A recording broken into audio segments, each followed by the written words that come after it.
Hi there. In this video, we're going to go over UPCs, barcodes, and a few other types of codes used by Amazon, and how to use those when labeling your products correctly for FBA.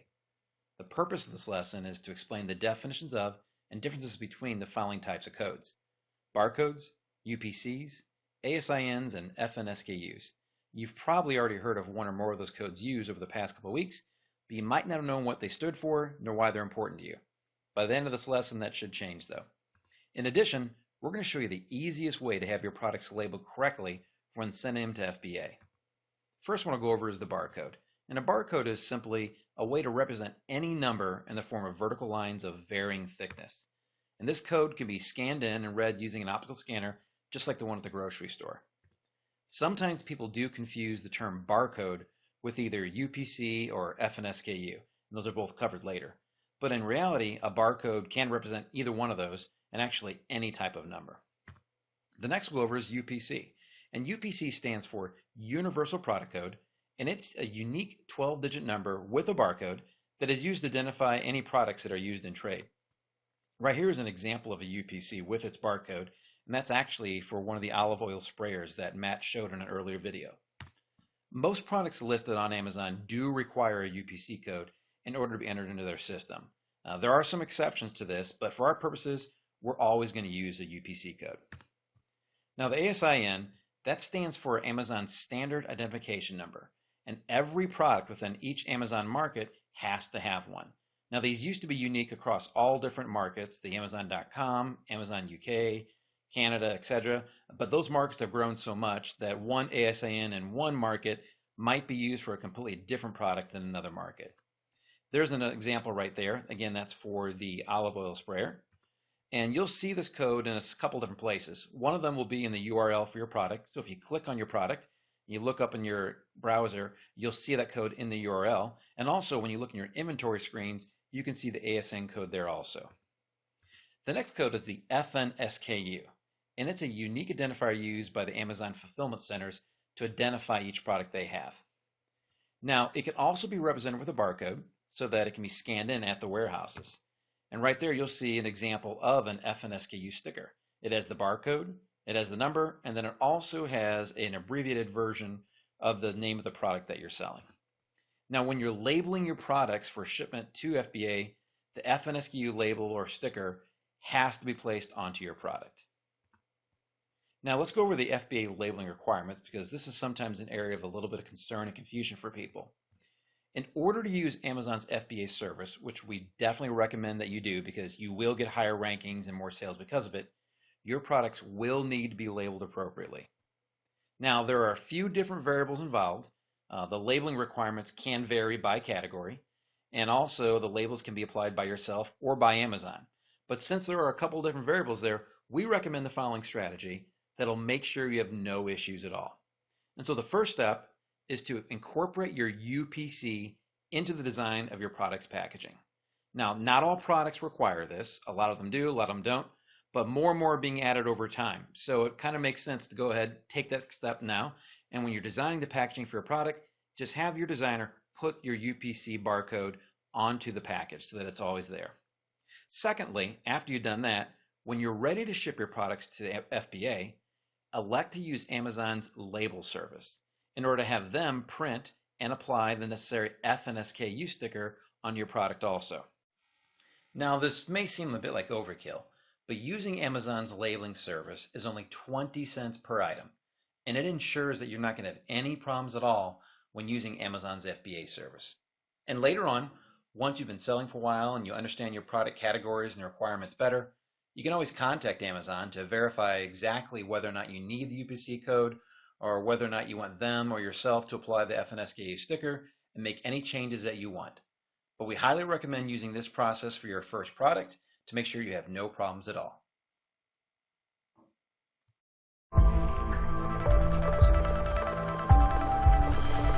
So now that you have one product that you're ready to run with for the rest of this training really until you get to Module 7, because Module 7 and Module 8 is where we talk about expanding your Amazon business. And then at that point, you can decide whether you want to pursue a different opportunity, keep building out this one, build out different markets, and all that sort of thing. But right now, you really only need one good product, which you already have, and that you're going to run with, really, so you can start applying all the really awesome promotional stuff you're going to be learning in Modules 4, Modules 5, and Module 6 to really take your results through the roof and start getting a ton of sales in for your Amazon business. So now we're going to pick a product name and a brand name for your product.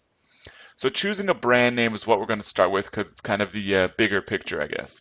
So first off, don't try to be perfect. You can actually change your brand name anytime you want. You can change it down the road. I'm talking about inside your actual Amazon Seller Central account for that product. You can change your brand name whenever you want. Obviously, if you get your brand name printed on labels on your products, you can't change that until you order a new batch of your products. But if it's just swapping out a brand name, it's real easy to change. So, a lot of people spend a lot of time trying to come up with the perfect brand name. Not a big deal. Your results are going to come more from the marketing you do outside of picking a brand name, the marketing you do for targeting keywords and what you do outside of Amazon and all the cool stuff we're going to be teaching you. So don't try to be perfect by picking a brand name just for your product. Pick something that fits your market. I mean, this is obvious. You don't want to come way out of left field with something that's completely unrelated to your market. Look at what the other products currently have. Pick something that really kind of fits with your market that's going to resonate with your audience. And so ideally, pick something with a domain available. You don't by any means need to go buy the domain right now. You can if you want, but you don't need to whatsoever. Just go over to GoDaddy.com. If you have a brand name idea, type it in there and see if the .com is available. Ideally, you want it to be so that you can use it in the future. So you kind of want to come up with something unique that hasn't really been used before. That's ideal. Not a complete necessity, but that's kind of what you're looking for. I know when I'm coming up with new brand names, that's one of the first things I go do is see if the brand name is available because that's going to help you with branding later on. So you want something that fits your market, you want a domain available, and don't try to be perfect. And you can also do a quick Amazon search for your brand name and just typing your brand name idea literally into Amazon search bar to see if anybody's already taken it or is already using it. And you can also do a trademark search. I've included the link below to do a trademark search. Always a good idea to go do a quick trademark search if you're going to be selling in the US. So, like I said, you don't have to be perfect with this. I'm not going to go into 72 videos on how to pick the world's best brand name and all that sort of stuff because honestly, it's not going to be a massive contributor to your success on Amazon. So just pick a brand name and run with it, assuming it meets those few criteria in the previous slide. So now you're going to choose a product name.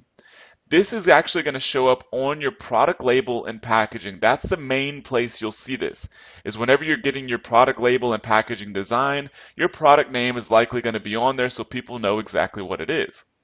But something interesting is that your product name may not even show up on your Amazon listing if you don't want it to. Now, I'll cover this in detail in Module 4, the next module coming up, but this is why your product name is another thing that does not have to be perfect. You don't have to have the world's greatest product name because it may not even show up on your Amazon listing. It's really just going to go on your product label and packaging. So don't spend a whole lot of time trying to come up with something extremely unique or anything like that, or something that's like the next Google or anything like that. Don't worry about doing that. Just come up with a decent product name, matches your market. Pick something that resonates with your audience once again. You want something that will relate to your audience, something that's, sort of something they would expect. You don't want to come way out of left field. You don't want them guessing what your product is. You want it to be something that they would expect and that they easily know exactly what your product is. And another big tip is you want to try to include your main keywords in your product name. If possible, include your main keyword, likely just going to be one, possibly multiple ones, but likely just one in your product name. This will help you with a few things on Amazon. It's not a necessity, but it is ideal, and it also makes sure that you're picking a product name that resonates with your audience, because your audience is already searching for that keyword. So that's what they're looking for when they're looking to find a product that serves whatever purpose your product serves. So if you use it as kind of a rule of thumb to include your main keyword in your product name, by nature, you would have picked a product name that's going to match what your audience is looking for. good tip. So another thing is, don't try to be perfect. Once again, as with the brand name, you don't have to have the world's greatest product name. You'll actually be able to change it whenever you want on your Amazon listing, and you can even change it on your product label, assuming you've run out of stock of the initial label.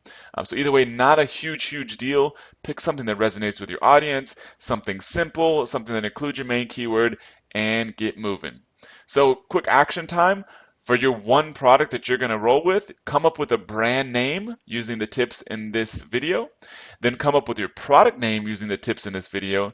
And then use these for your product design and packaging. When you start having a designer or the supplier put your product design and packaging together, they're going to need to know this information, and it's going to go along and be part of your design.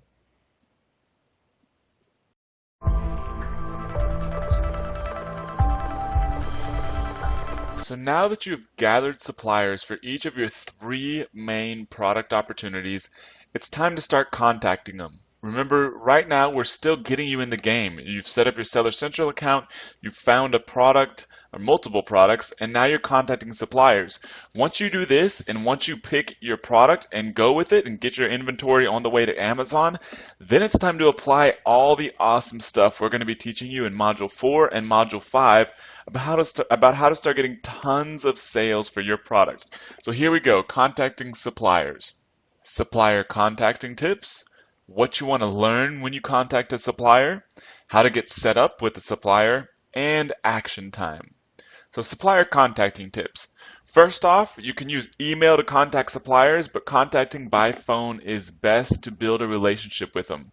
Now, if you're using overseas suppliers, email may be the only option, but for domestic suppliers, contacting by phone is honestly best because you can start building a relationship. It's easier to gather information. It's easier to let them know you're a real person because you took the extra step of picking up the phone rather than just firing off a bunch of mass emails to suppliers.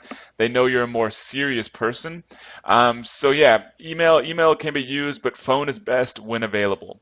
So you really only need one supplier.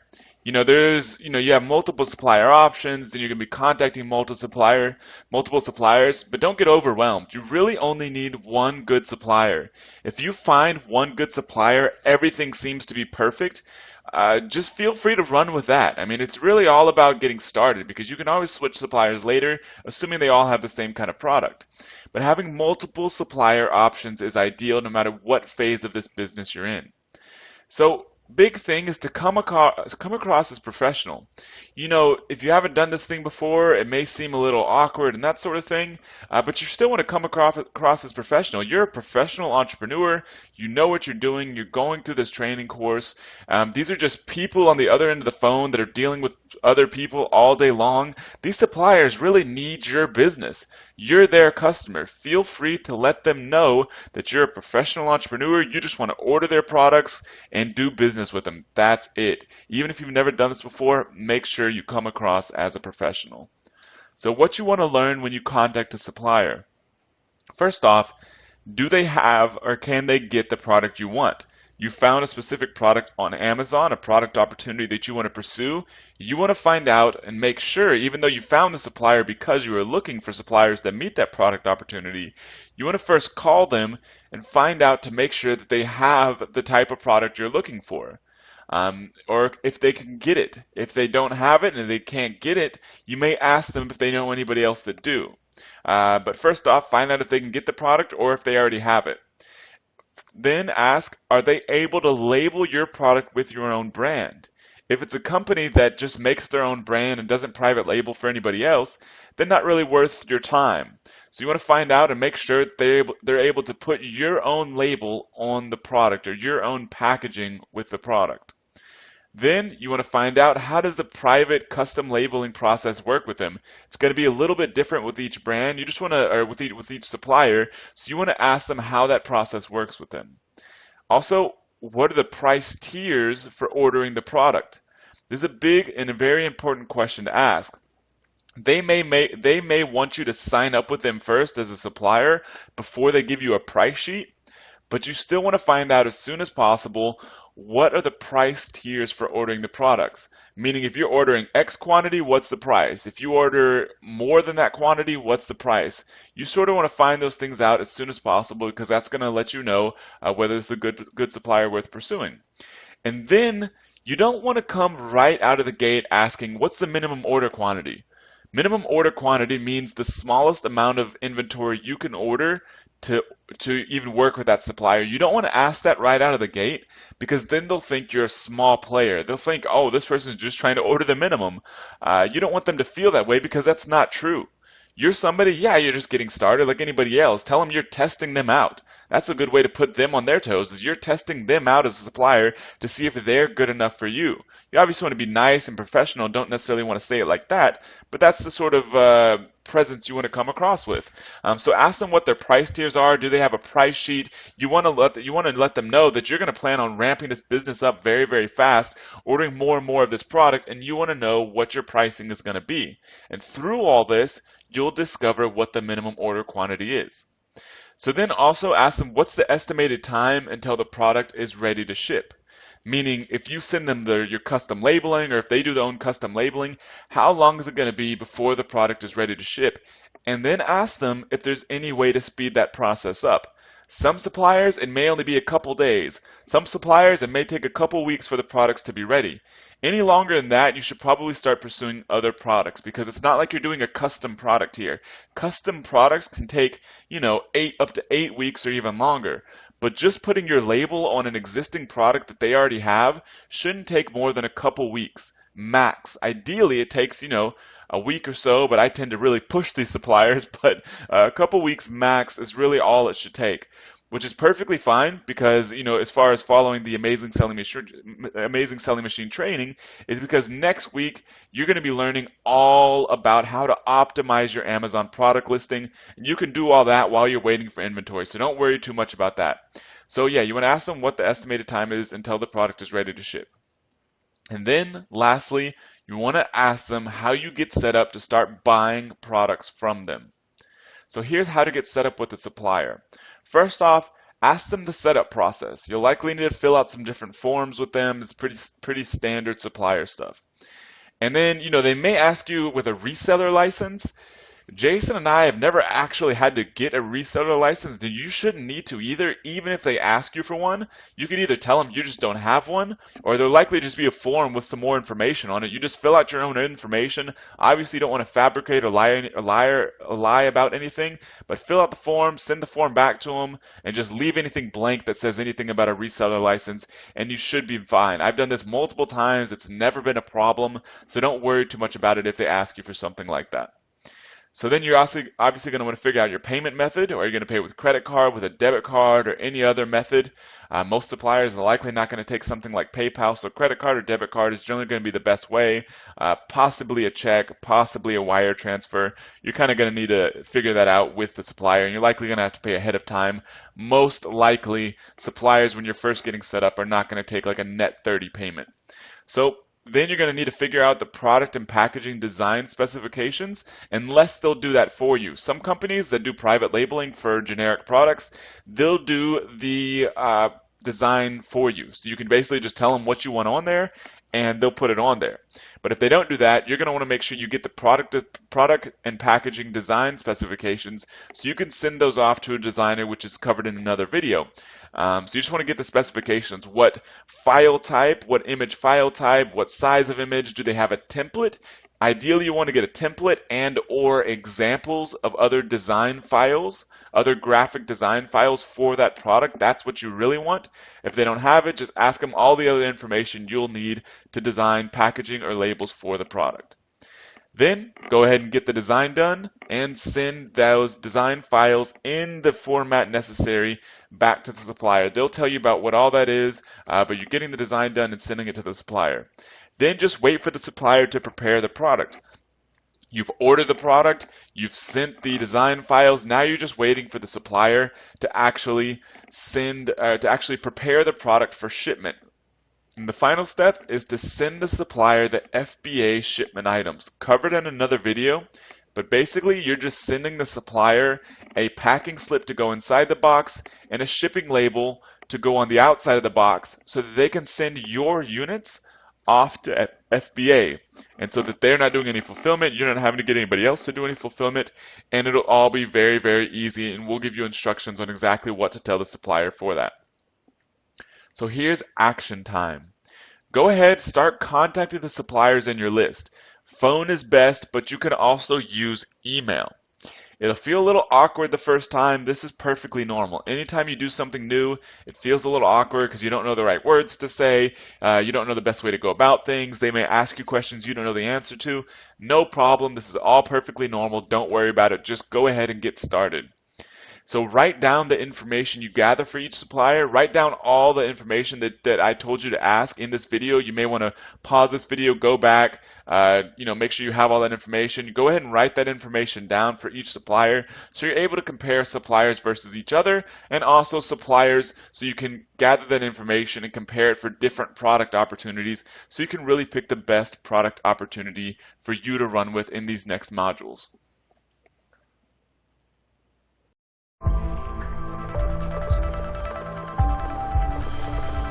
Now it's time for another critical action step. This one is to earn you your Found Supplier badge, which is what this module was all about.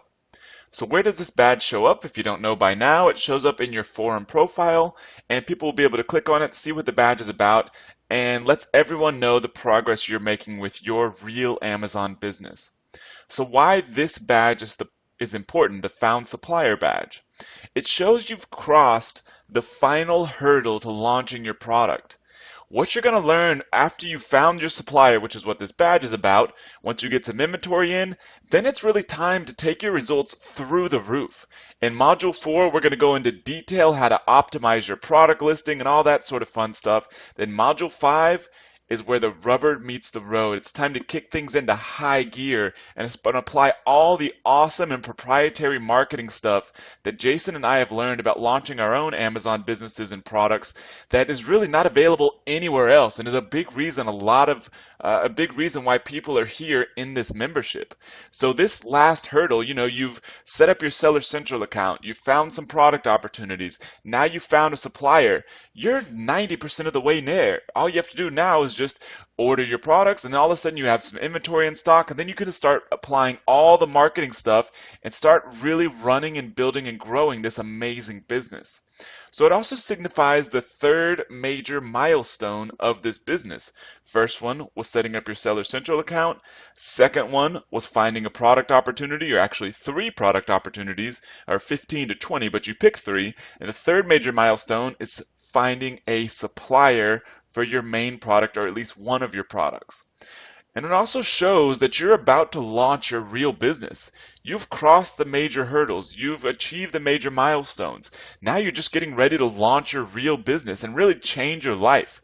It's going to be absolutely amazing what you're going to discover when you get this business up and running. It seems like, we're at, 3 weeks in this program, and some people an extra week because you signed up pretty early. But it seems like, we've done a lot of stuff. We've had to get people set up with Seller Central. We've had to get people the products. We had to get people, finding suppliers. Now it's time to really launch your business. We've done a lot of setup work. Now it's time to really see what this is all about, and that's what this badge is so important. So it also further proves that you're breaking the cycle.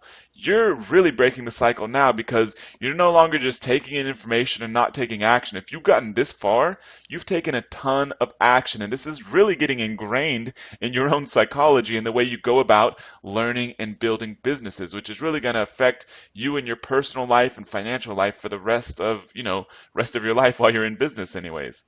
So how to gain the Found Supplier badge? First off, just find at least one supplier for one of your product opportunities, contact the supplier, and gain the information that you see in the form below. Now, you're going to want to get this information anyways to get your product listed and get your FBA inventory in stock, which is covered in other videos. But either way, gain the bare minimum for this form below, fill out the form with the information from the supplier, and then await moderation and check out your shiny new badge. Now, go do this right now.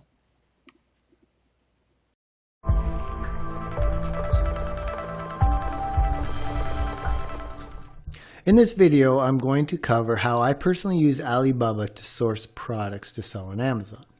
Now, if you're not familiar with Alibaba, basically it's a third-party website, completely independent of anything we do or Amazon or any service like that.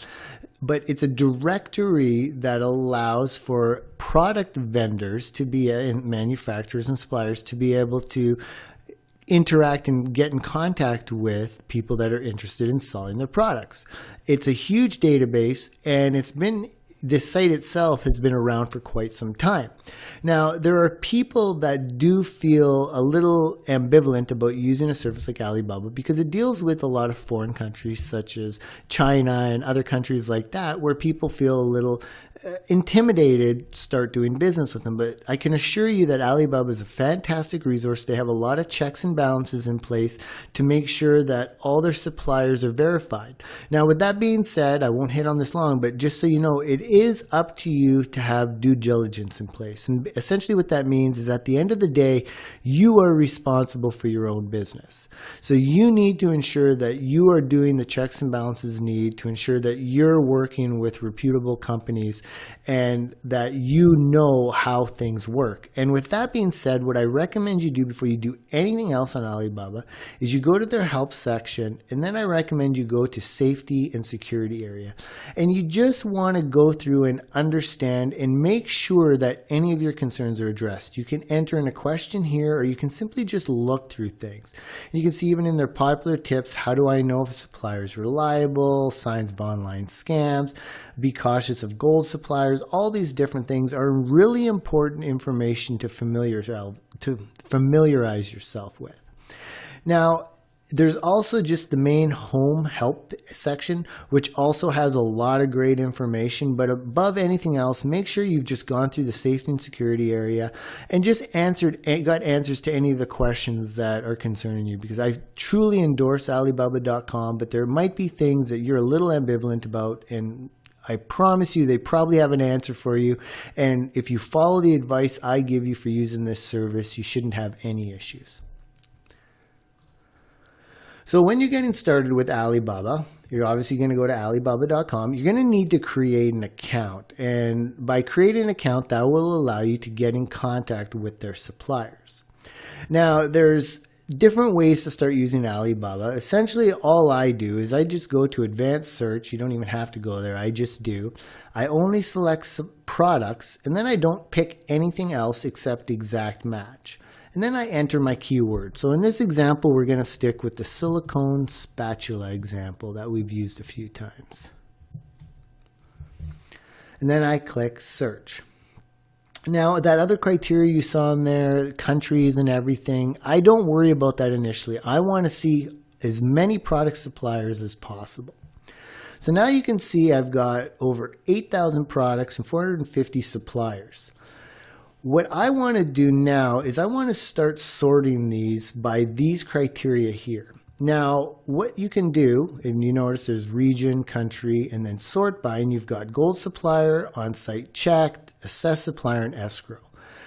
I don't do anything with escrow personally. I'm not saying you don't want to use it. It's a safe way to be able to use their payment process. I personally do not have experience using it yet, so I cannot recommend it. However, these three criteria, in my opinion, are extremely important.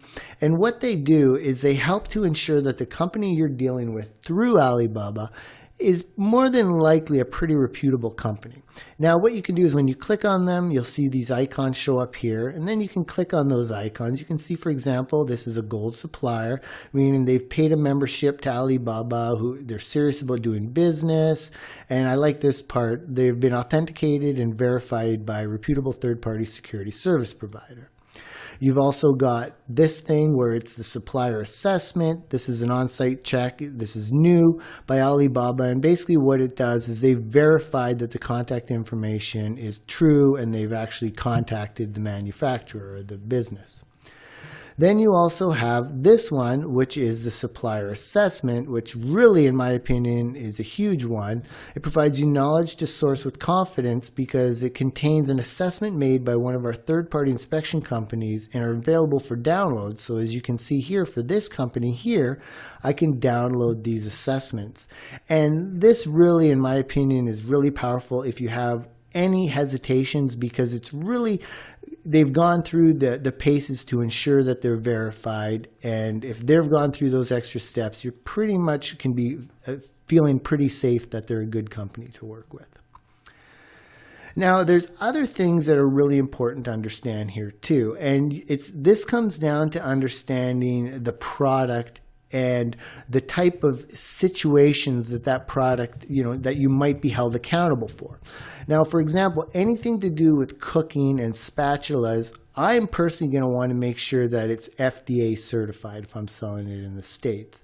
So you're going to want to select certain certifications. Now, again, this is only relevant to certain products, but you're going to want to know this. And so for me, I want to ensure, for example, if I'm going to use a silicone spatula, that the Food and Drug Administration, the FDA, they have certification for that. So I'm going to click on that. And that's going to start sorting things even less. So I know now all these products state that they're FDA certified, which is really powerful, really, important for me, especially if I'm going to be trying to sell in the United States. You'll notice up here order quantity and whether they're online. I don't enter anything in the order quantity because these numbers that they give here, where it shows you the minimum order that you can order, this is actually negotiable. And I'll explain that to you more in a moment. But whether they're online, this just simply means that if they're online, meaning the supplier itself is online, so you can chat with them. But as you can see here, 9 times out of 10, they're not, because they work in a completely different time zone than I do here in the Eastern time. So now I start looking at the products, and you're going to have to look at each one and look for the products that make sense for you. So when you click on that, you see, okay, this is what those spatulas look like. But remember, they're only showing you one product there. Usually they have a lot more products. And so you're going to want to scroll down and start reading things, understanding what they have.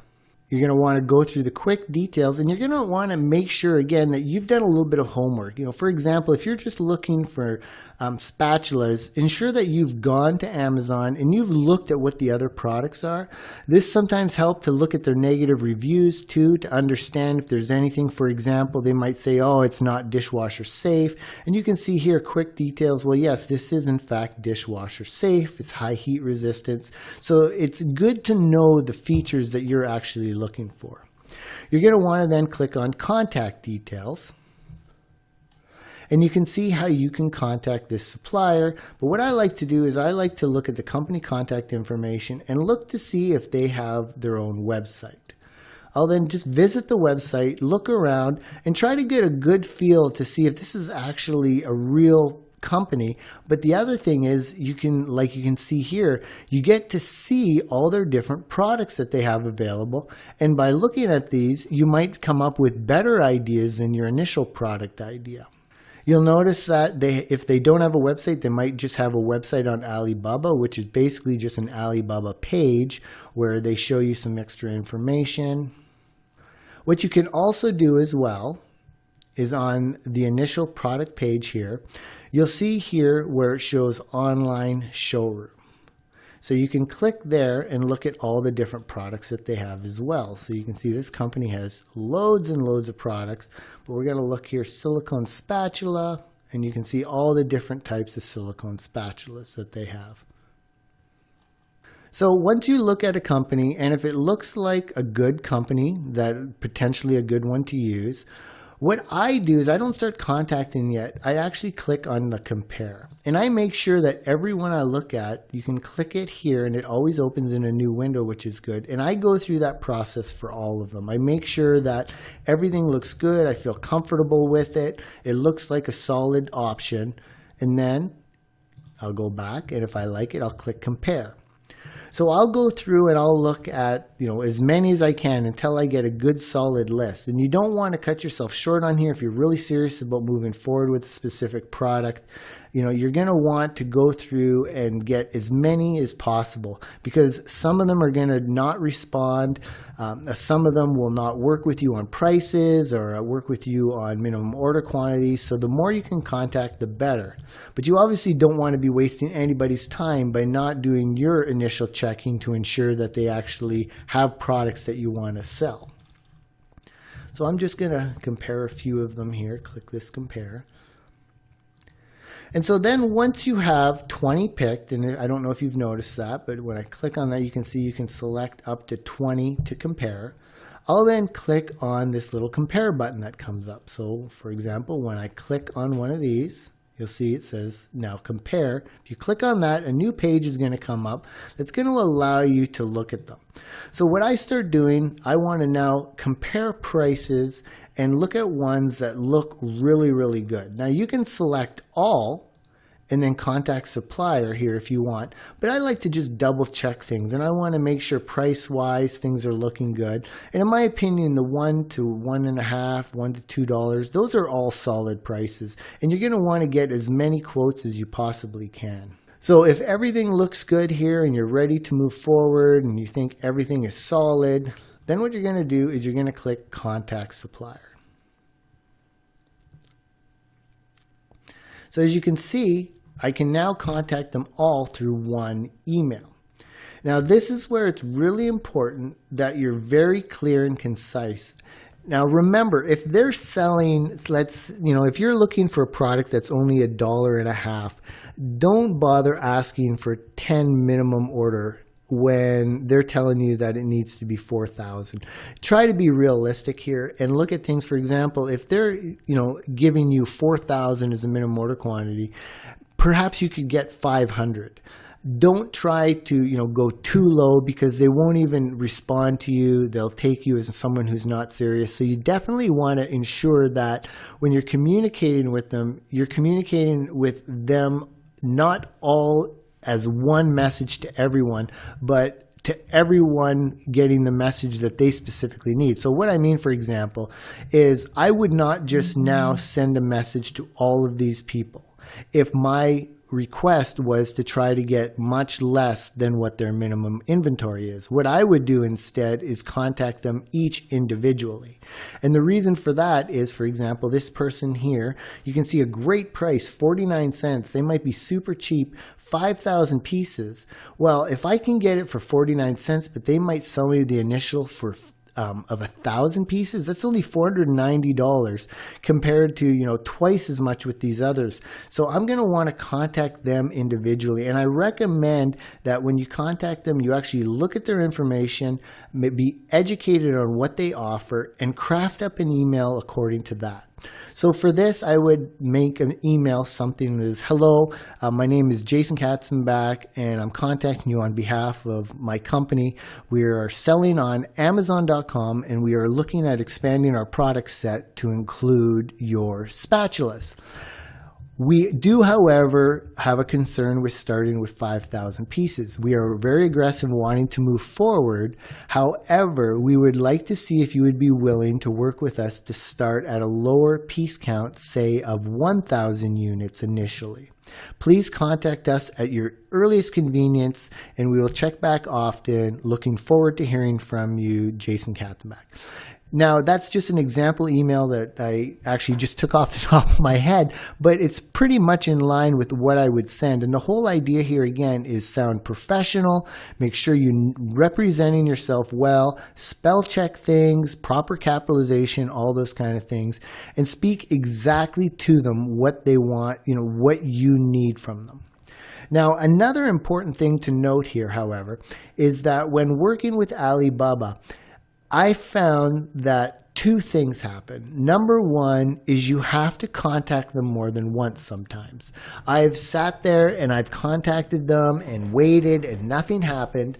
And then I went in and contacted them a second time, this time with a better email and a follow-up. And I quickly got a response from almost all of them, actually about 50% of them, within the next 48 hours. So you're going to want to make sure you're following up with them. This also proves that you're a serious contender here, that you're a serious prospect for them. You want to make sure you come across with authority. You want to make sure you come across with experience. Now, a lot of you obviously have no experience sourcing products, but they don't know that. So if you can come across speaking in terms that makes them feel comfortable, like you're an expert already, that helps a lot. And a lot of that comes by really ensuring that you understand what they're offering, what they've already stated. So again, don't ask them, and what's your price, do you sell for less than $1 or whatever when they're giving you their prices right here? Make sure, you say, I saw that your minimum order quantity was 5,000. Would you be, able to lower it to this? You really want to make sure that you're communicating to them so they've seen that you've taken the time to research them, understand who they are. And that way, again, it'll be a real vote of confidence for them towards you that you're someone serious they should be dealing with. When you come in here, you're going to see the messages. Now, if you have messages waiting, and I'm going to recommend that you check in here, don't wait to receive emails via your email, because I have ran into that issue too, where my emails were actually going into my spam folder. I didn't know people were responding when they actually were. So you're going to want to come in here and check frequently. And you're going to go into the messages, and it'll show you messages from them. Make sure, this is something that I learned the hard way, you respond as soon as possible. If they sent you a response and all of a sudden a week later you say, oh, sorry, I've been busy, I'll get back to you soon, they're not going to take you serious. Again, you need to come across with a very serious presence here. That means quick responses, full, well thought out responses. Don't be rude or belligerent. Treat them with respect, and the favor will be returned back on you. And then from that point forward, once you have, you've pinpointed and you've come down to the specific supplier that has the best price and everything, you're going to start working with them individually. And I don't use Alibaba at all. Once I actually have the supplier, everything is done outside of Alibaba. We speak via email and Skype, so everything is clear that way. And they actually have phone numbers where you can call them and contact with them. But remember that a lot of these suppliers, especially when you're using China and all that, they have very poor English, meaning that even their communications with you will be oftentimes all in lowercase letters, not properly formatted and everything. Don't take that as a free pass to be able to, reciprocate that. Meaning, don't think that, you can just throw emails together to give back to them. Always be professional in your communications. Believe me, it helps tremendously. So essentially, that's it for using Alibaba. There's no other real secrets. That's essentially how I used it with great success so far. I recommend you give it a try. It's a fantastic resource, and hope you've enjoyed this training.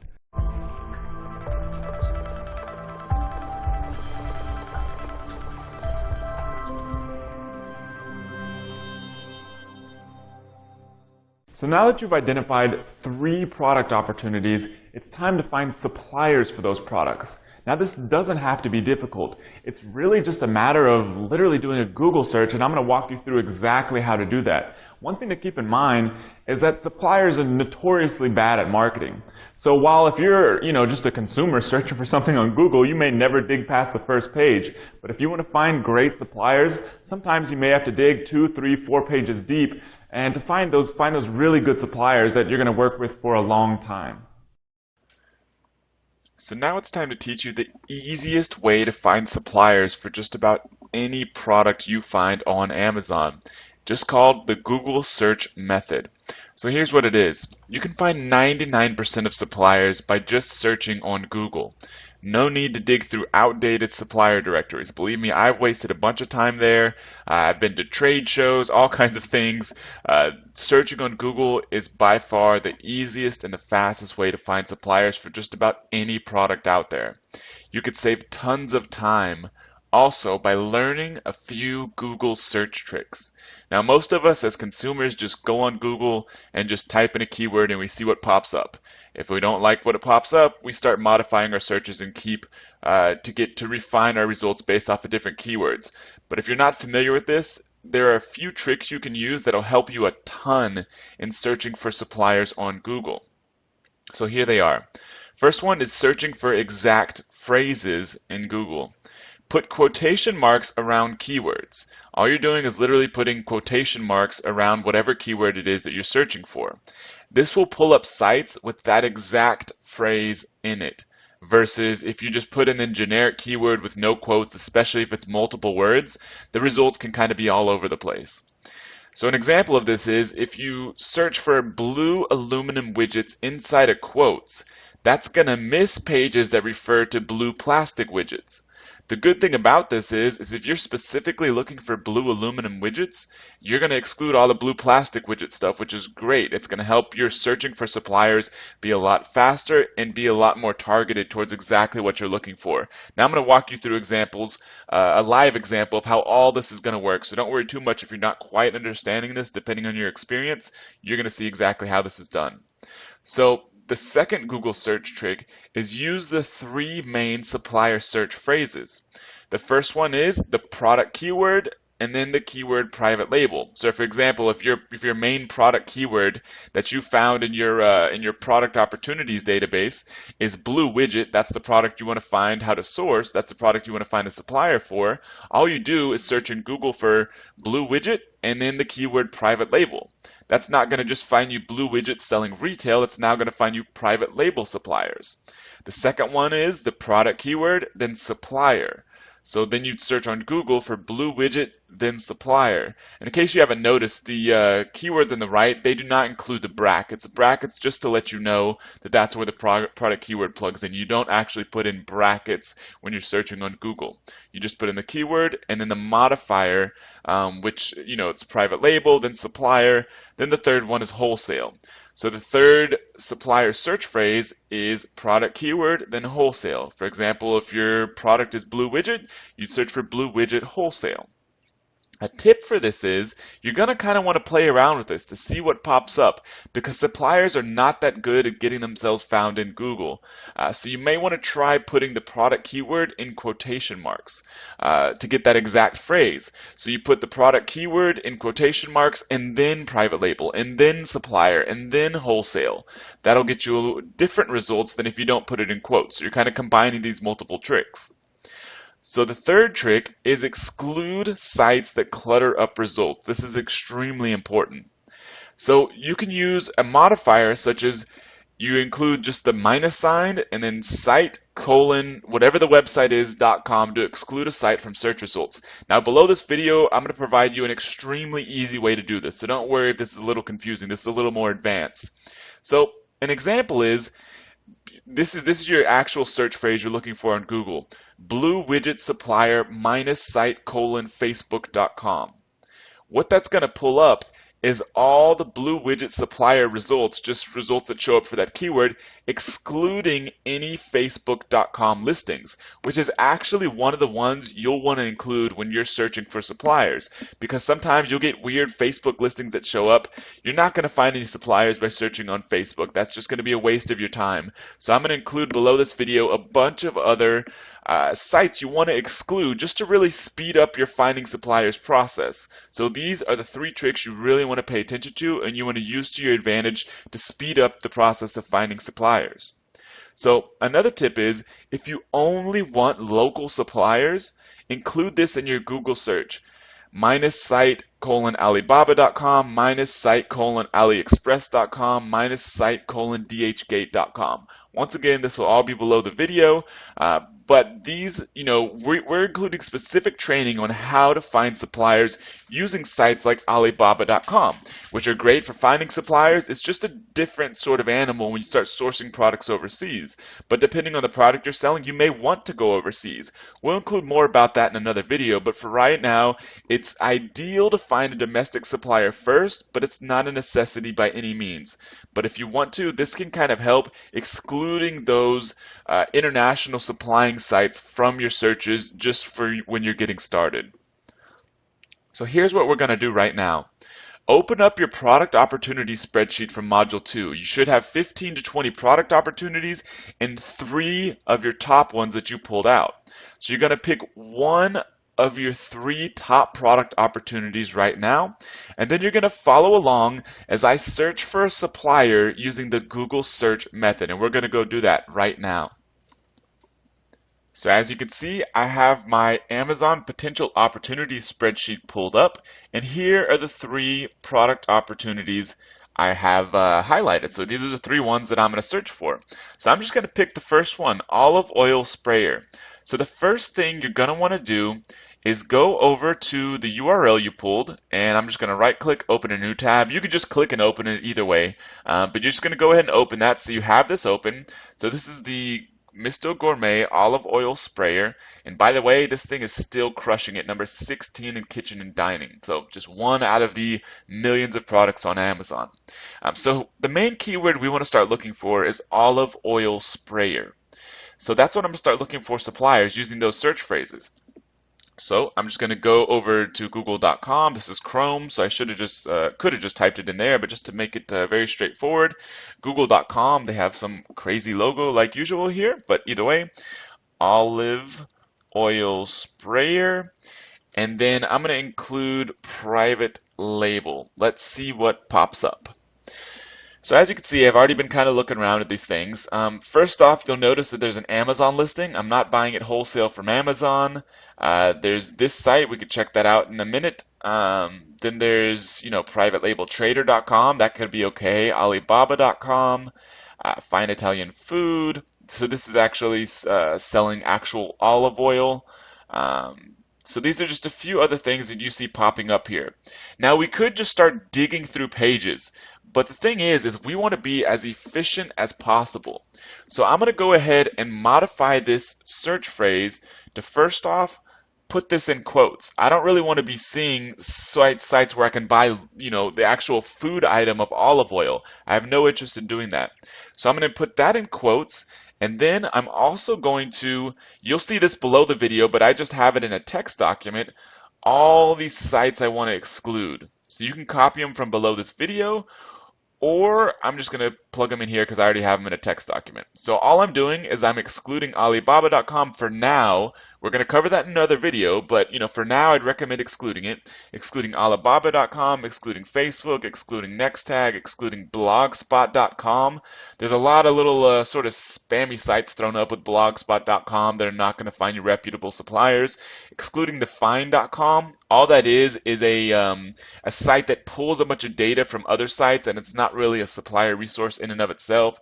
Excluding bizrate.com, which is kind of the same deal. Excluding amazon.com. So once I plug that in there, after my just basic keyword that I have here, olive oil sprayer private label, then I'm going to click search. As you can tell, very different results, but a little bit cleaner results. So I could start searching for these things and start seeing what pops up. So let's check out a few of these.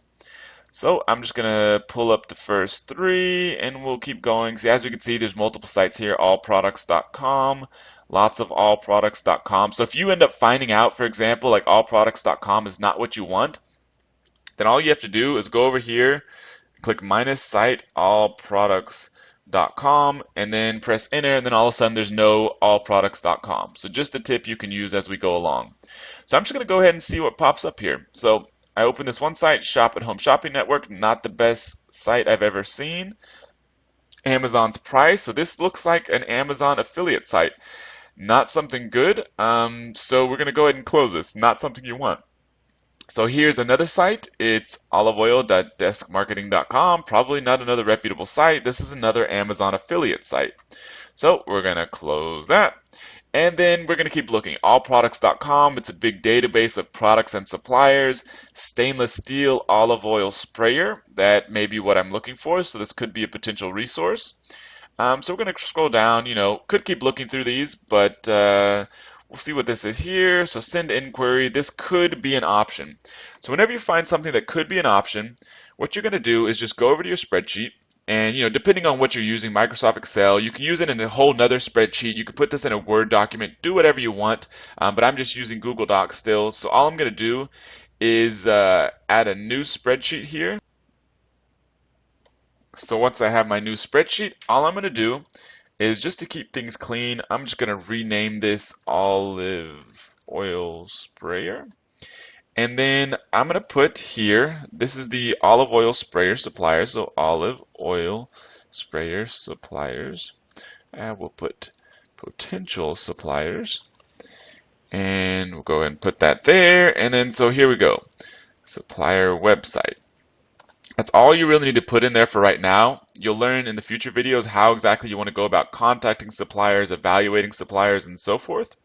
But we'll go ahead and put that in there. So we have supplier website number 1. So that's cool. So we got one supplier there. Now, one thing is that you start searching through this stuff, like I'm not getting that good of results. Shopzilla is another site we can exclude. Um, you know, this could be okay. Let's go ahead and check out this one. So this is just another sort of listing of sites, could be okay, but it's still not finding exactly what I was looking for. So whenever this happens, go back and think, is this, first off, you can search for, instead of private label, you could search for supplier, or you could switch that out for wholesale. But as you can imagine, I've already done a little looking around. So the lesson I want you to learn is that go back to the product you're looking for. How else could you find this thing? How else would a supplier of a generic version of this product be selling it? The thing that stood out to me and that sort of I had a epiphany while I was looking for this product is start thinking about other ways the supplier might present this product. One way for this product is instead of it being an olive oil sprayer, I mean, it's basically an aluminum bottle that sprays out a liquid, or sprays out, obviously a thick liquid because it's olive oil. So let's look for something a little different. This is aluminum. So this is, it says satin finish aluminum. So what I'm going to do over here is instead of this, I'm going to type in aluminum spray bottle wholesale, or let's just go ahead and swap that out with supplier. See what pops up. Here we go. As you can tell, I've already checked out some of these. Let's take a look at these ones. Now remember what we were finding before. We were kind of digging around, results were okay. We might be able to keep digging through pages and pages and finding other suppliers. But let's see what we find here. So this first one, not so good. Possibly could find some sources, but these are obviously overseas suppliers, so you'll learn more about sourcing overseas in a future video. So I'm just going to go ahead and put that aside for now. Now here we go. Here's this. So if you check out what this says right here, now it may be a bit small for you, but it says, for those interested in making their own toiletries, not only do we have all the ingredients and supplies you need, we also have containers for the finished products. For example, our aluminum spray bottles are a great container to package your homemade toiletry products. If you make perfume or body sprays, these bottles are the perfect containers. We offer them in packs of 10 at only 69 cents a piece. So we know you won't get a better deal anywhere. Check out this. This thing is selling at $9.99. We can get these bottles 69 cents a piece. Now, we all know we're going to have to add a few things here, do some private labeling, but we're starting off pretty good here. So if we scroll down and we want to check these out, we'll go ahead and open this bottles, and then we'll scroll down and check out, let's look for the closures. Here we go, sprayers. So as we can see, we're looking at the bottles. We want to check out aluminum bottles, and we can see that we have multiple sizes of aluminum bottles. Could definitely work as olive oil sprayers. We'd need to call them and find out, but don't worry about that right now. We're going to cover that in a future video. So then we have sprayers. They seem to have the cap. So they have general bottles and sprayers that could possibly work. We're not 100% sure whether these will work exactly for olive oil, but it's something we can call and these people will know. So right now, don't worry too much about that. All we're doing is gathering a list of suppliers to contact. So I'm going to go ahead and grab these people, and that's good. So then I'll go ahead and close all that suppliers tabs. Kind of look through some more here. Aluminum bottles on thomasnet.com. We'll see what that is. Aluminumbottles.com. It's a whole nother one. So this is another one, not super helpful. These are a whole bunch of other suppliers, so you could start checking out all these people actually. So for example, aluminumbottles.com. This is just a supplier directory, so these are perfectly fine to use too once you've done the searches. If you're just going to randomly looking at supplier directories, you're going to waste a lot of time. But this is specifically for this, so they've already kind of done all the work for us. So here's another one, aluminumbottles.com. So as you can see, a bunch of aluminum bottles. This is another good supplier to contact. So go ahead and grab them, plug them in there, and that's that. So what you want to do is you want to gather about 5 suppliers, 5 potential suppliers for all 3 of your products. So I've only done 1. So as you can see here, I have 3 other ones. I have the silicone spatula, speed jump rope. So right now I have 3 suppliers. I would want another one and another one. And then I would go ahead and add a couple more tabs down here, or you could do it however you want. Like I said, you could do it in a Word document, you could do it in a separate spreadsheet. Either way, you just want to stay organized. And I would create a separate tab for silicone spatula, separate tab for speed jump rope to gather suppliers for those. Remember, you want to have plenty of options. Don't worry about how you're going to evaluate these suppliers or anything like that right now for this specific step. Just gather the suppliers and watch the rest of the videos, and you'll learn exactly how to contact these people, and you'll also have this video to go back to as a resource in case you need to find more suppliers.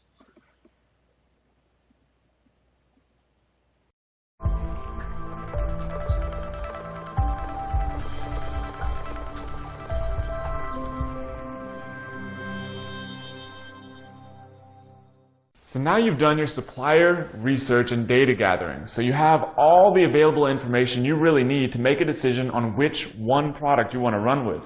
Now through the rest of this training, you're going to want to apply everything you're learning to that one product so you get the experience under your belt. It doesn't have to be the perfect product that you stick with for the rest of your life, although it very well may be. But once you learn how this works, you can apply this process to whatever products you want.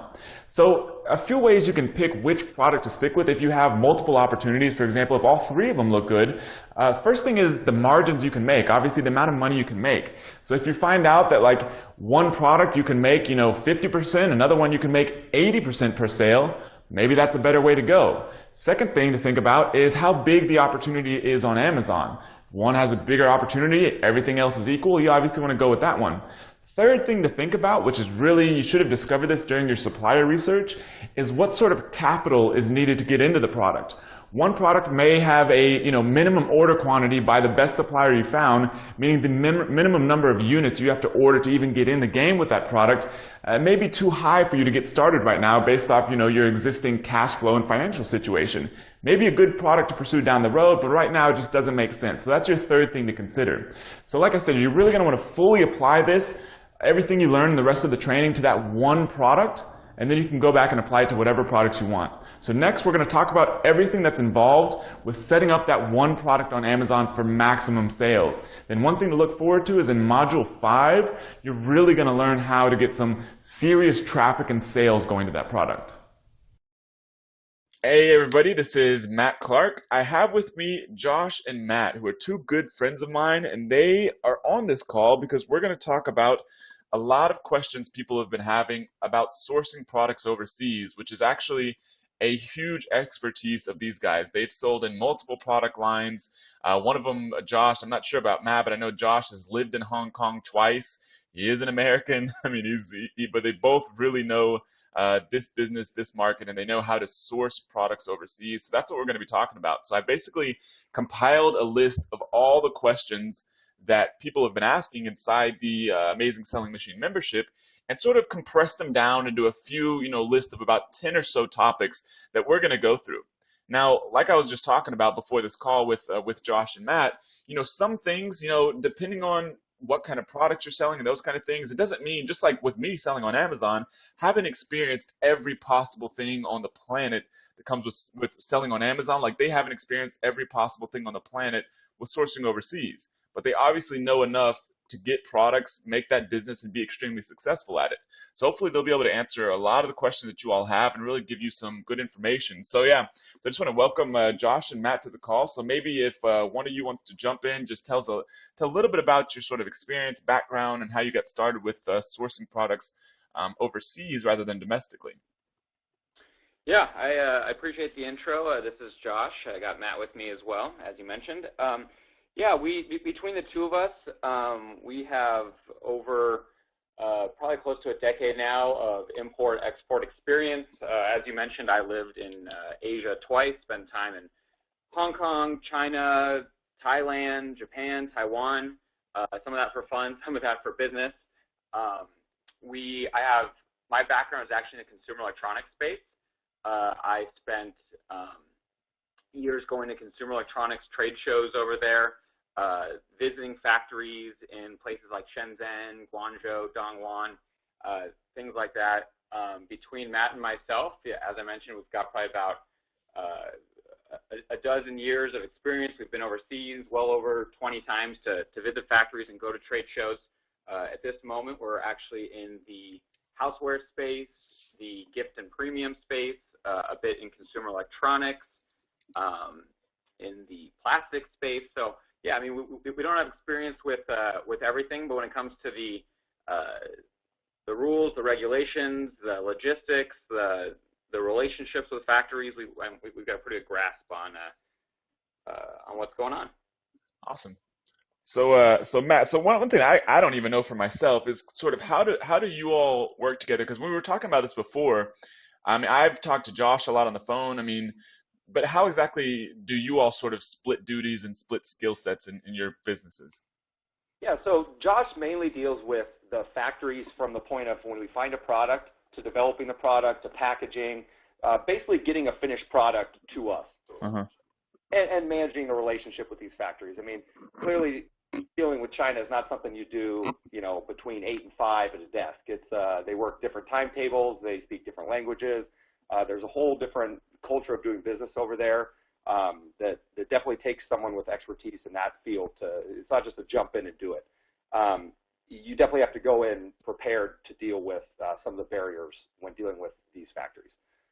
With that said, once you create the relationship and find the product, I do most of the logistics from getting those finished products from payment to our freight forwarder to getting the products to our warehouse and then getting them out to our vendors here.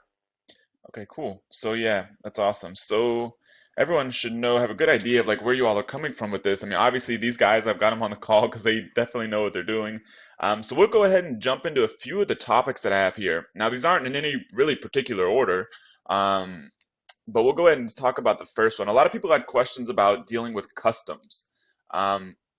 Things such as customs duties, paying for customs, having a customs agent.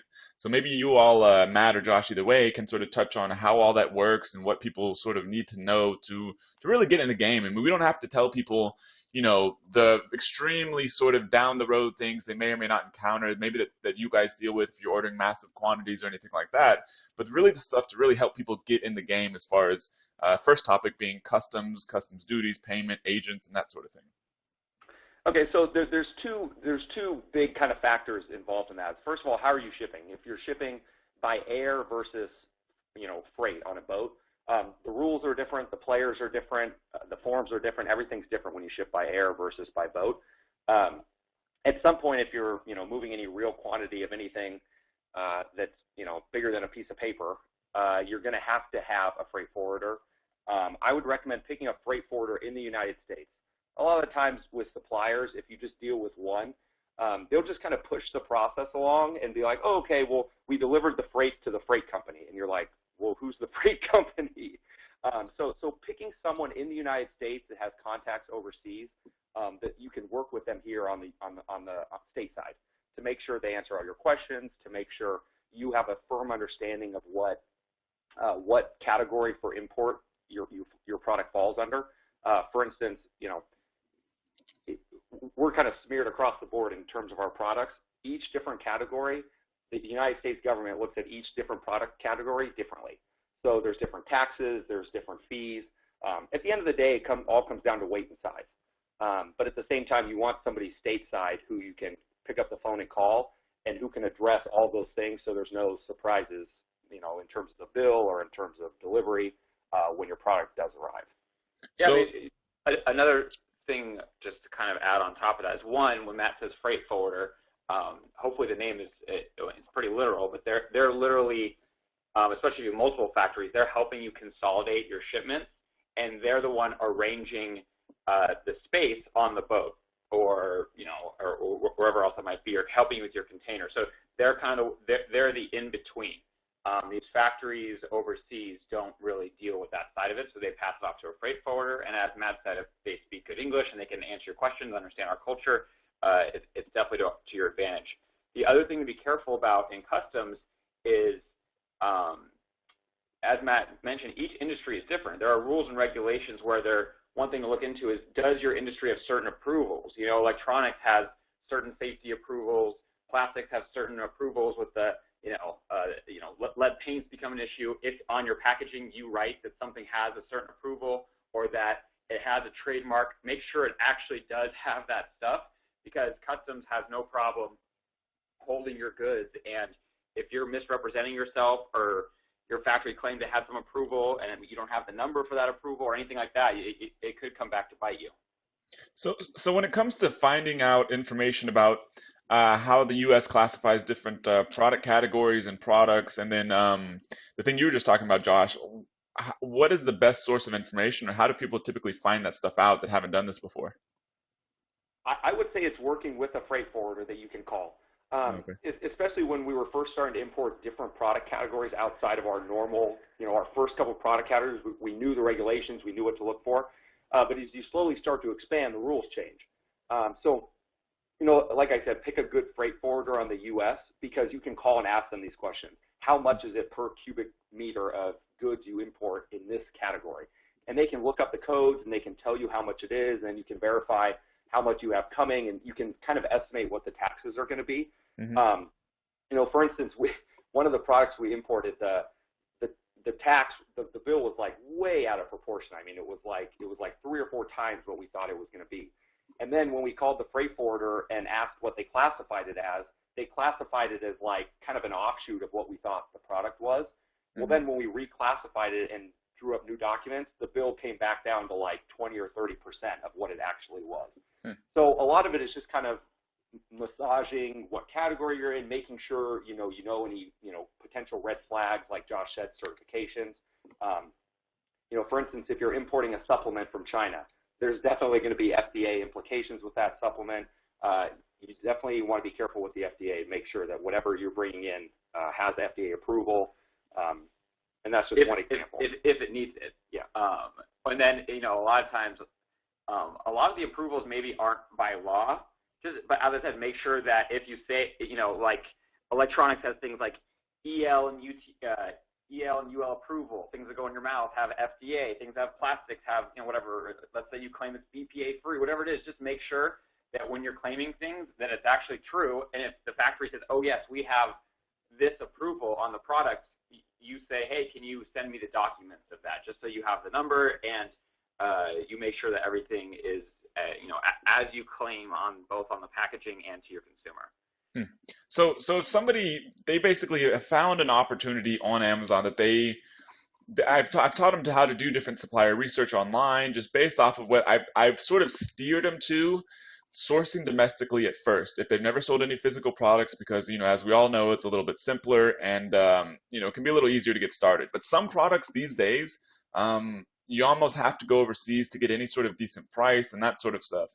So if somebody found a product on Amazon, the supplier, it looks like the best suppliers are only really going to be found overseas. And then we have a video teaching people how to use sort of Alibaba as a different resource. And I know I was talking with you, Josh, there's a lot of other ways to go about it.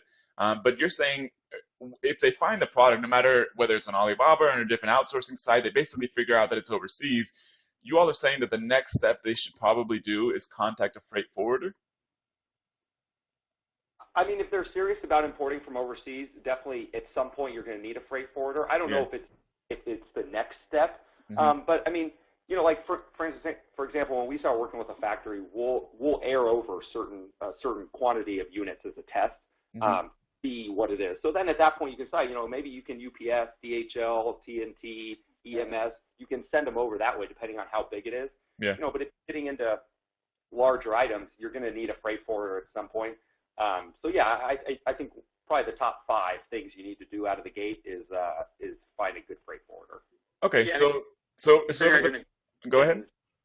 And taking in some samples by air, and maybe even more than that, so you can start selling, and just kind of like getting your footing first makes more sense. But when you're ready to order real quantity and to make your decision and go for it, shipping by boat makes the most sense. It's definitely from a cost point. And at that point, you want to start talking to a freight forwarder. Okay, cool. So when people are first getting started, like whether they're ordering samples or just a small quantity to sort of get in the game, they'd likely be ordering that by air. But then, pretty shortly after that, because obviously we're teaching them how to get ramped up and that kind of thing, pretty shortly after they kind of want to get the ball rolling with a freight forwarder to really make sure they have everything down, is what I'm sort of understanding. Is that right? Yes. Okay, cool. So another question that this kind of rolls into is that when you're ordering samples or whether or not you're ordering a small quantity to get started, for smaller products is what I've kind of geared people towards. Ideally small and light, but if nothing else, small or light. So ideally small and light though. So assuming people are selling those sort of products, um, have you all found the best way to use UPS or DHL? Because I was talking to my business partner who we basically sell some products that we source from overseas, and he was saying that we use typically DHL is going to be the cheapest. What have you all found? Well, one thing that we found is we have our own UPS and FedEx accounts, and it sounds like what you're teaching everyone, which we agree with, is when you ship things to FBA on Amazon, you usually use their account to ship it in. So, and then most of these people, I'm assuming they're starting businesses, they don't have great relationships with the UPSs and the FedExes. So we ran into the same problem where we said, yeah, go ahead and put it on our UPS account. How much could it really be? It can be a lot. It could be a lot. So yeah, I mean, we're looking at bill, 3-4 figure bills that we're a little confused as to why it's so much just to ship, 40 samples over. So yeah, so one recommendation is to tell the factory, hey, can you please ship this on your account? And can you maybe look at DHL, FedEx, and another method, there's one called TNT and EMS, which are kind of almost like their USPS. But usually, in my mind, it's DHL or FedEx. But yeah, DHL traditionally is cheaper. But again, it all depends on the province in China, if that's where you're sourcing from. It depends on different factors. So it's worth saying, hey, can you put this on your account? Can you give us a quote for the cheapest 3 carriers, and we'll let you know which one to use. Yeah, and also it's these factories, they're kind of like the people here in the United States that are maybe just getting started up. They don't ship a lot of, if you're buying from a factory that has bigger, bulkier products, or even middle-sized products, they probably don't have their own UPS, FedEx, DHL account. So they just go find a broker. So even the prices between different factories, I mean, we might have one factory where UPS is the cheapest, and then another factory might have something the same size where DHL is the cheapest, because they just go find a shipping broker, and then the broker quotes them a price. It's just like in the U.S. Everybody has different tiers with UPS. Obviously Amazon has probably the best possible pricing you can get, whereas, me and Josh have decent pricing, but if you're just starting, you probably don't. You have retail rates. Yeah. That's the same. Okay. So if we tell people to, basically tell their supplier, whether they're shipping samples or small quantities just getting started, they tell their supplier, yeah, I'd like you to go price out, DHL, UPS, FedEx, and I guess TNT. I've never heard of them, but either way, it's another shipping method. We tell them to go price out those, have their supplier basically go price out those ones. You all sort of pick the cheapest one. Now, as far as them shipping the product, with samples, they're obviously going to want to receive them at their home, their office, wherever they want to receive them, because they sort of want to touch, feel, play around with them, that kind of thing. But at what point do you think it's safe? Because I mean, you all both not just only source overseas, you all also sell on Amazon. So it gives you all, very relevant expertise here. So whenever they're doing that, at what point are you all sort of comfortable having them send products directly to Amazon FBA? Because I mean, as we know, if you didn't test them out and they sent 1,000 crappy products, then that can do some damage to an Amazon account. So what point are you all sort of comfortable having them shipped directly to FBA? Well, yeah, it like I said, it really comes back down to what you're selling. I mean, we have a couple products that I feel comfortable sending directly to FBA, but now we've kind of gotten into this game where we're playing outside of Amazon with other retailers, wholesalers, et cetera. So we like to have a tighter keep on our inventory than just send it right to FBA. However, we're expanding to other Amazons outside of the United States, and we'll probably end up shipping them directly to Amazon in other countries. For me, it's just like everything else with dealing with our factories. It's just verify, verify, verify. Don't just ask them to do something. Make sure they send you pictures of the labels they put on. Make sure they send you pictures of the products and packaging before they send them. Make sure you verify the cost of shipping before you just say, hey, can you ship it on UPS? It's a partnership. You want to make sure you're being clear with your expectations with them, and you hope they do the same with you. But a lot of times you have to remind them, make sure, like for instance, we have 3 business addresses we use. And if we don't remind our factory where to send the shipments every single time, there's a good chance they might end up somewhere we don't want them to end up. And with Amazon, it's even more important that everything's done step by step. I definitely think it's possible, but like I said, you want to verify. You want to probably send them the FBA labels yourself. I think what he was asking is are you comfortable once you receive them and sending them to Amazon? Are you talking about like saying direct to FBA, or just like once we already get them, then when you send to FBA? No, because I know like some of the products that I sell, I mean, I have sent directly to FBA from China, but these are suppliers we've been using for a while. We've placed a test order. We've also, obviously generally placed a smaller order too, and then sort of verified those, and then we're sort of comfortable at that point sending directly to FBA. I was just wondering, because it sounds like, and I know I was talking to Josh, you all are basically, I guess, already have your own sort of warehouse because you sell outside of Amazon, and you all obviously run a big operation. Most people just getting started, if they really want to run this thing hands off, just for anybody listening, it's not that big of a deal. I actually used to do this myself when I was trying out new suppliers. I'd have the boxes sent to literally my house, and then I would just put the FBA slip inside, the shipping label on top, and then have those sent directly to Amazon. Because Amazon's UPS rates are so cheap, it's a little extra hassle, but allows you to touch and feel the inventory. So that's a perfect option. Not a big deal. You have the company overseas, send it to your house. From your house, you send it directly to FBA's warehouse. Not a big deal. But I was just wondering, because do you all actually have products right now sent directly from overseas to FBA, or you sort of just don't do that as part of your operations? So we've never had products sent from overseas to FBA. Now, obviously, you guys have found a strong factory that you've worked with for a while, that you've QC'd well, that you feel confident in their capabilities. And for us, it's a combination of things as to why we don't do that. As Matt mentioned, we sell on additional channels besides Amazon. We're ordering in bulk because we're ordering from a freight forwarder and they're consolidating our shipments. We like to receive them all in one place and then ship them out accordingly.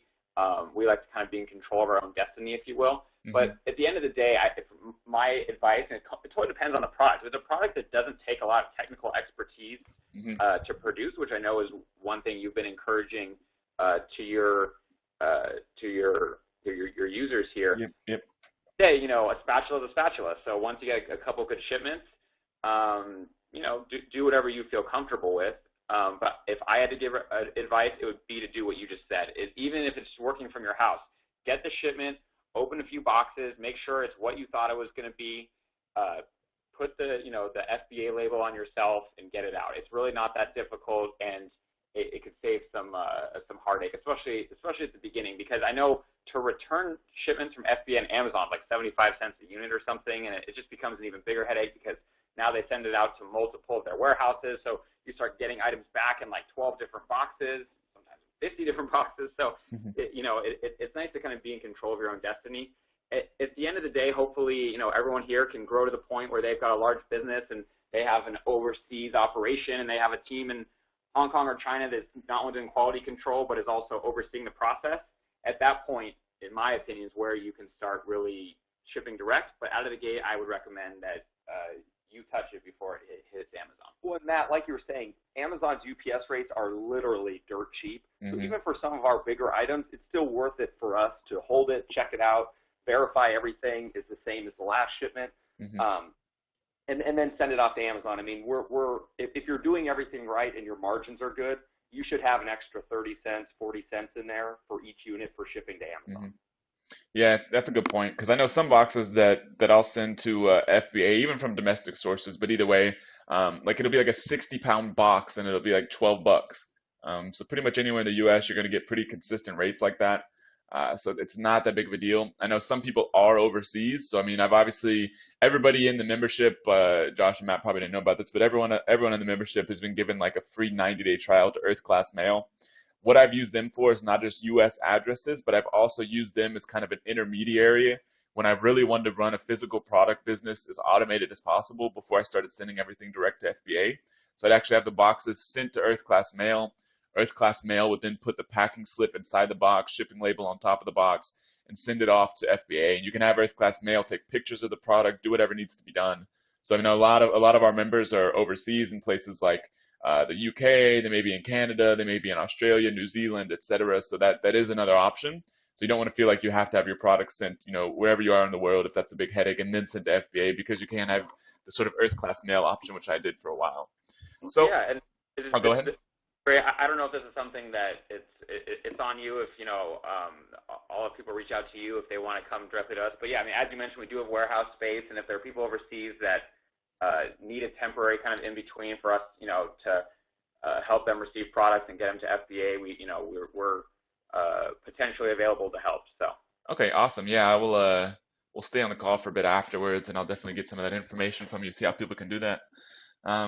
So then, as far as this may go along with the whole freight forwarder, but people had questions, just like they had questions about customs, duties, payment, agent, that sort of thing. People have had questions about import duties. Who pays? How much? How does Amazon handle that stuff? So aside from if the freight forwarder handles most of that, I mean, that's kind of that. But if there's anything else people should know, I mean, what do y'all think that is related to import duties? Yeah, well, so like I said, we've never sent anything straight from China to an FBA warehouse, so I don't know in that sense who would handle. I mean, like with UPS and DHL, you prepay all that as part of the service charge when if China ships a UPS or DHL, you pay them and it's built into their price. So and then UPS and DHL in the U.S. handle that. But on the freight forwarder side, we get a bill about 2 or 3 days before the product's going to arrive at our warehouse. Usually once it hits the docks, and they verify the shipment, then our freight forwarder send us the bill, verifying how big the shipment is, when it will arrive, and we have to send them. We have like a 3-day window to send them a payment. And then once they receive that payment, they'll release the goods to us, and that breaks down what's the customs fee, what's the import fee, what's the tax rate, what's the LTL delivery charge to our warehouse, and it'll give you a big breakdown of all the charges. If you send directly from China to FBA, it'll be the same charges will apply, but the cost will be a lot different because you're sending probably to Middle America, Kentucky, Pennsylvania, where all the Amazon warehouses are. Whereas we're in California, so there's not a lot of trucking fees for us. The fees will be different, but. Yeah, I know we've sent directly, like I said, we've used DHL to send directly from China to FBA, which is, pretty much all over the US and Phoenix and that sort of thing. We've sent directly to FBA, and I know for us, like those sort of taxes, like import duties and that kind of thing, will basically show up in our DHL account. It's not much you can do anything about. It's not like you can avoid them or anything like that. I mean, they have to be paid one way or another. I mean, it sounds like they'd be cheaper, potentially if you're shipping to somewhere on the coast. But either way, I mean, it's not exorbitant. It's not, sort of a deal breaker. But it's definitely something to watch out for. But I know for us, like it would automatically pass through the DHL account. So that's good. So here's another thing regarding to getting samples. Now, when sourcing overseas, you pretty much always want to get samples because you never really know what you're going to get. A lot of people have asked me, like, if you're buying domestically, do you always get samples? Answer is no. I mean, if it's a company that I think is extremely reputable, if it's a pretty standard product, it's not like I'm getting anything manufactured unique or anything like that, then a lot of times won't get samples. Sometimes I will if I think the company's a little, potentially shady or just, seems a little weird. But a lot of times I won't get samples because they're pretty standard products. But overseas, on the other hand, I mean, you never really know what you're going to get. So people pretty much always want to order samples. The questions that people have had are typically, I mean, we've talked about this a little bit about the best way to get them shipped, how many samples you can get, what's the typical cost. I mean, cost obviously depends on the number of units ordering, but sort of how that game typically works. Like if you, Josh and Matt, were sourcing a new product, say it's a small product, typical, let's just pick something random, typical household good, non-mechanical, small product that you want to source overseas. You found a supplier. You're like, okay, I've never dealt with you, supplier. I'd like you to send me some samples. What would you expect in terms of cost, shipping method, shipping time, and all that sort of stuff at that point? Yeah, I mean, on low-cost items, something that costs under $5 or $10, most factories won't charge you for samples. Just for the shipping. Just for the shipping. But then some factories, they'll charge you like 3 times the price of the cost of one unit because they don't want you reselling them. They don't think they just want to make sure you're not some random guy who's looking for a discount on a product. So what someone does, they'll charge you a lot more for the samples, and then they'll say, oh, we'll refund you this money when you place the first order. But both of those are relatively normal. More times than not, I see people say, yeah, we'll send you a few samples. Just give us your UPS or FedEx account. And then my response is usually, can we ship on your account? We're having some issues with ours. And because it's a small dollar amount, can you take PayPal? Because we'll get to this shortly, but, usually they require a wire bank transfer. And for $30, it costs $20 or $30 just to do the transfer. So it's like, it's not worth it. But a lot of times they'll say, no, we don't have a PayPal, and you got to do what you got to do. So, it's a factory by factory. Yeah. Oh, okay. So if you're getting like say 2 units, 2 samples sent over to you, maybe 2 slightly different variations of the same product, 2 samples sent over, they're both under £1 each. What do you think you would expect to pay? I mean, obviously it's going to be a ballpark, but what would you expect to pay in terms of shipping to get those sent to you outside of any cost for the actual units somewhere in the U.S.? Between $30 and $50, maybe. Yeah. Okay. Okay, cool. So that's and good too, to also, know. when we work with factories, sometimes we'll get like 5 or 10 samples. Even if we're not totally interested in all the samples, we like to see the quality of all the products they manufacture. Is it consistent? Do they all work well? Is the quality, are the materials good on all the products they offer? Just to kind of get a better, because essentially you're not just buying the product from the factory, you're buying the factory. Right. Their processes, the way they write emails, you're buying the whole experience. So to speak. Scary, isn't it? Yeah. And so it's nice to have as much information as possible up front. And so I would assume that like typically with that sort of deal, I mean, the majority of the cost you're paying is in shipping, especially if you're ordering small, low-cost items. So adding another like 3, 4, 5 items is not going to ramp up any sort of cost. It's not like you're going to be paying 5 times that $30 or $50. It's maybe a little bit more in shipping, but not much else. And exactly. And the more not technical, but I guess the more advanced the product, the more samples you want. You want like 6 samples. One, maybe you can order 10 or 15 and try sending a couple to Amazon just to see if it takes. But that's a different story altogether. But it's sometimes good to get more than one because obviously, if it's more technical, you want to see the consistency sample after sample. Now, obviously the factory could still kind of, I won't say fake it, but they always going to pay special close attention to those samples. But at least you're getting a feel for their general consistency. And it's a good start. Okay. So this we've kind of covered, but I'll go ahead and ask it again because a lot of people have asked questions related to shipping. So when you're ordering products overseas, this isn't just samples. This is when you're placing your real orders. When and how is shipping typically paid? I mean, you've got to obviously pay for your cost of units. Now, I know for the products that I sell that I source overseas, a lot of times if it's something that's, obviously everything we recommend doing private label. That doesn't necessarily mean you're getting something custom manufactured, but you're ordering a private label product, so they at minimum have to put some sort of label or packaging on the product. So when we do that, we typically put 30% up front and then basically pay the remaining 70% whenever the product's ready to ship, including shipping, depending on whose account we're using and that kind of thing. So for you all, I mean, I don't know if it differs between product type or anything like that. So when and how do you typically pay for shipping? Yeah, I mean, 90 to 95% of our factories want 70-30, like you just explained. Some factories will let you, on the remaining 70%, the more established factories will let you pay the balance upon receipt of the bill of lading. So if you are shipping on a boat, they'll give you an extra 2 or 3 weeks by letting you put it on a boat. And then before it gets to port, you pay them, they issue you a bill of lading, and then you give the bill of lading to your freight forwarder, and then they release the goods to you when it gets there. Okay, so the bill of lading would be something they would send to you via email, and you sort of send that over to your freight forwarder who knows what to do from there. Yeah, it's not always via email. Some of them will do it email. Some of them will ship it, like actually, FedEx it in an envelope. But yeah, I mean, essentially, the freight forwarder needs the bill of lading to release the goods to you. Okay, so the last, specific topic, I got a couple other things I'd like to get you all sort of input on, but the last specific topic is related to freight insurance. Probably another thing freight forwarders is going to be able to help with, but how does that typically work? And do you all get it? If you all do, how does that work? We don't have freight insurance from our freight forwarder for the actual shipment on the boat. Once the goods arrive at the port and they clear the customs warehouse, we have insurance through the forwarder from the warehouse to our from their customs warehouse to our warehouse at our office. But that's just basic like LTL freight insurance. Boat insurance is, when I looked into it, relatively expensive in what I consider relatively low risk. The boat sinking or setting on fire, for any reason not getting our goods is not really a real concern of mine. I've definitely heard some stories that happen.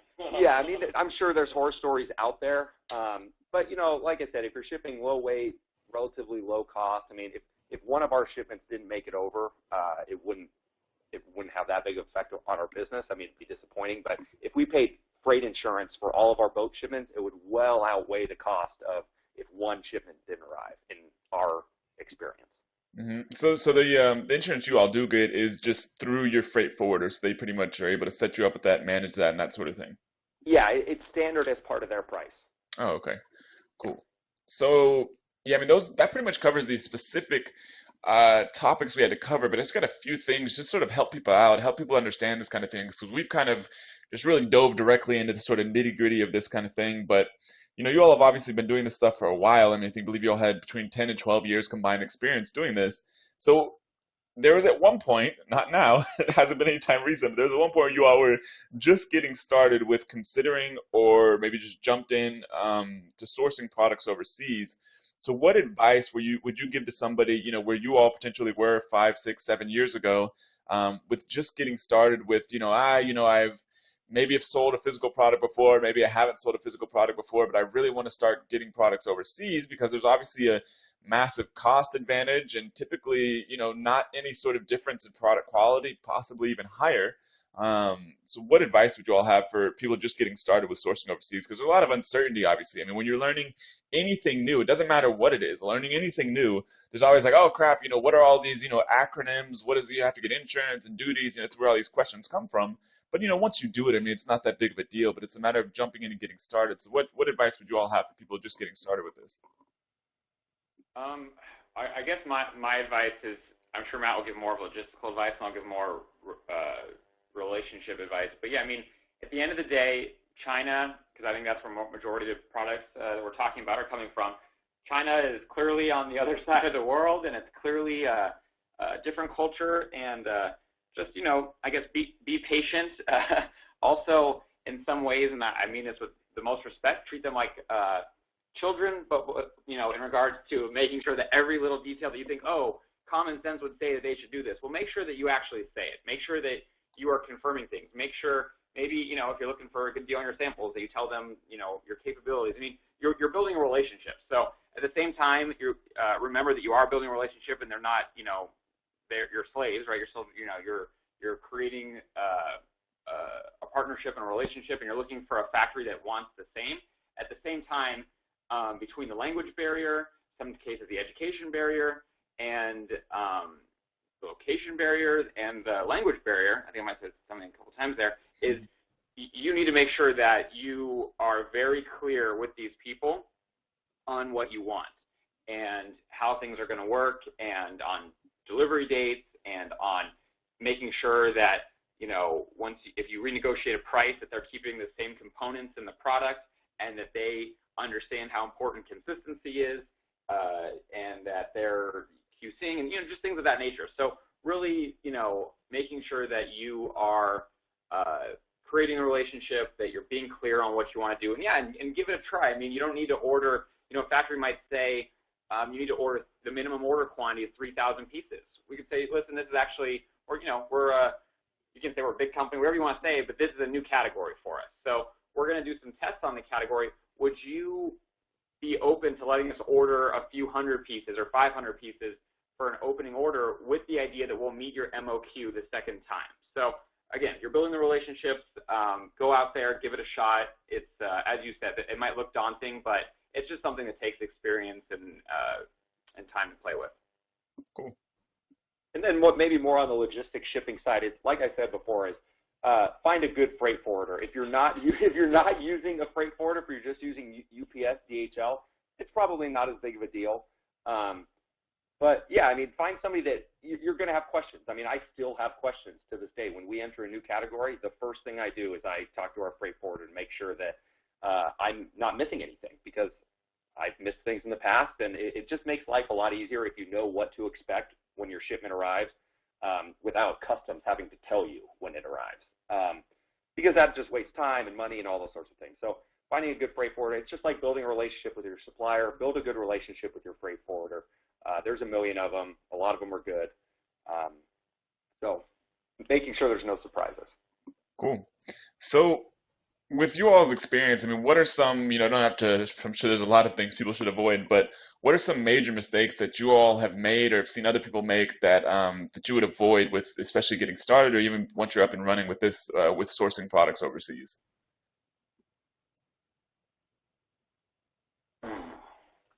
Well, Matt's got his thinking face on. I have a couple answers as well, but just a quick step back and a small little nugget of advice for you guys going back to the customs thing. Make sure that every one of your products that you ship has "Made in China" written on them. I was thinking about that. That's something that we ran into in the past, is that when you're bringing things in packaging, you obviously want your UPC code on it. Each product needs to say "Made in China" somewhere. It is the law that when you sell a product, it's got to say where it's made. Obviously, if it's not made in China, don't say "Made in China." It's made in Taiwan, made in Japan. That's a little advice for you. In regards to things to look out for, I mean, it's the whole process. Like we said, I mean, it's doing what you can. Obviously, a lot of you are just one man or just one woman, but making sure that the QC is staying, up to par, and that you aren't, that you're doing everything you can to follow the rules of customs, so your goods aren't being seized. But I mean, I think a lot of it's perspective too. Is a lot of times as business owners, we get caught up in certain aspects of the business that we think matter more than others, and we maybe neglect other aspects of the business. Luckily, Josh and I have a good partnership in business, and he'll catch certain things that I might miss. So it's really just kind of changing your perspective. I mean, kind of going through every aspect of the process in your mind, from the supplier point of view, from the freight point of view, from the customer point of view. I mean, like, I know if you're selling like a lightweight, if you're selling something like a spatula, and you're like, well, how could they possibly mess up the spatula? Well, let me tell you how they can mess it up. It could be a different size. It could be a variation of the color you ordered. I mean, or material. It's like one of those things where if your customer is absolutely going to notice. If everybody in the review says, oh, this is a great black-handled spatula, and they get it and it's like a washed-out, grayish color spatula, someone's going to notice that. And so it's one of those things that's just kind of looking at the whole process and each shipment individually to make sure that it is what it was last time, and that, it is what it is moving forward. The key in all that is clearly finding good factories, right? I mean, that's in all things of business. It's all about finding good relationships. It's just sometimes harder than others, to make sure, all your factories are never going to be amazing. Everyone's going to have their pros and cons. I mean, obviously you want to make sure they're all good, but, so things like that do happen. So just being aware that, what are the worst case scenarios, trying to cover your bases as much as possible. And then if things go wrong, you got to adjust accordingly. So, I guess it's kind of like all facets of life, but it's maybe a little more inconsistent and touchy at times, but it's a rewarding experience, and from a margin standpoint, it makes sense. And from, obviously there's a lot of people out there making a lot of money in the import and export game, and there's a reason why. Yeah, cool.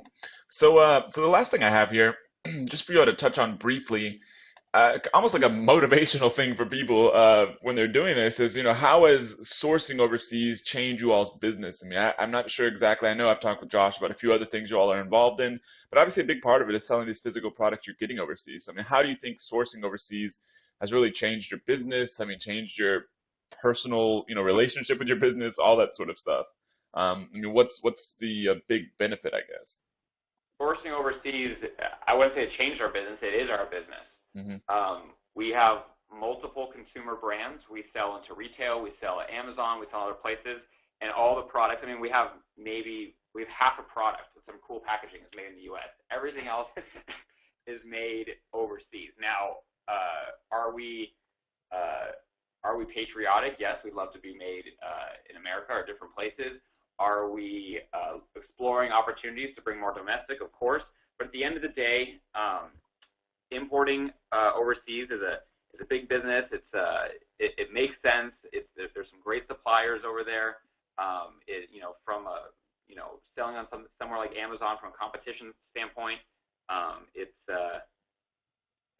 been good to us. I mean, I think creating these relationships and finding the factories that when you have a cool, unique, fun idea that they're able to execute it for you, and sometimes at a relatively inexpensive price, it's been working for us. So, we're obviously big proponents of doing business on that way, and Awesome. So yeah, I got a couple things I want to touch with you all, after we get off this call, but I'll go ahead and stop the recording. So just to get, things related to the whole warehouse and that sort of stuff. So yeah, I mean, thanks for jumping on this call with me, Josh and Matt. I'm sure members would love to hear more from you all. But yeah, thank you very much. And yeah, like I said, we're going to continue here in just a second.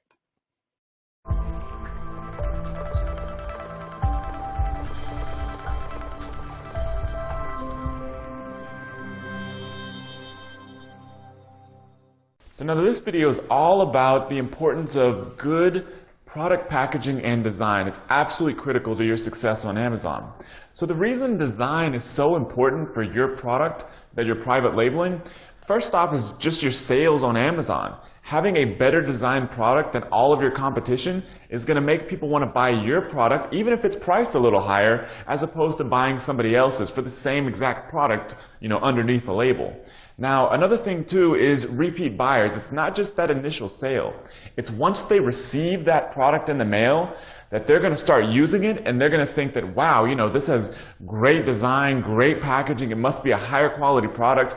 I'm hopefully going to use it again, buy it again, and maybe, if they don't use that same product, they buy one of your other products in the future, or they tell their friends about it. So it's those repeat sales you want to think about too. Lastly is perceived value. I'm going to teach you that you can charge a premium price and actually do better than all your competition and make more money in the process. But to do that, part of that is having a higher perceived value, and a lot of that comes from good packaging and design. So one thing to think about is you not only need good design, but you also need to think about creating a brand. Not just something you're going to sell for a little bit, but a real brand, a real sustainable brand.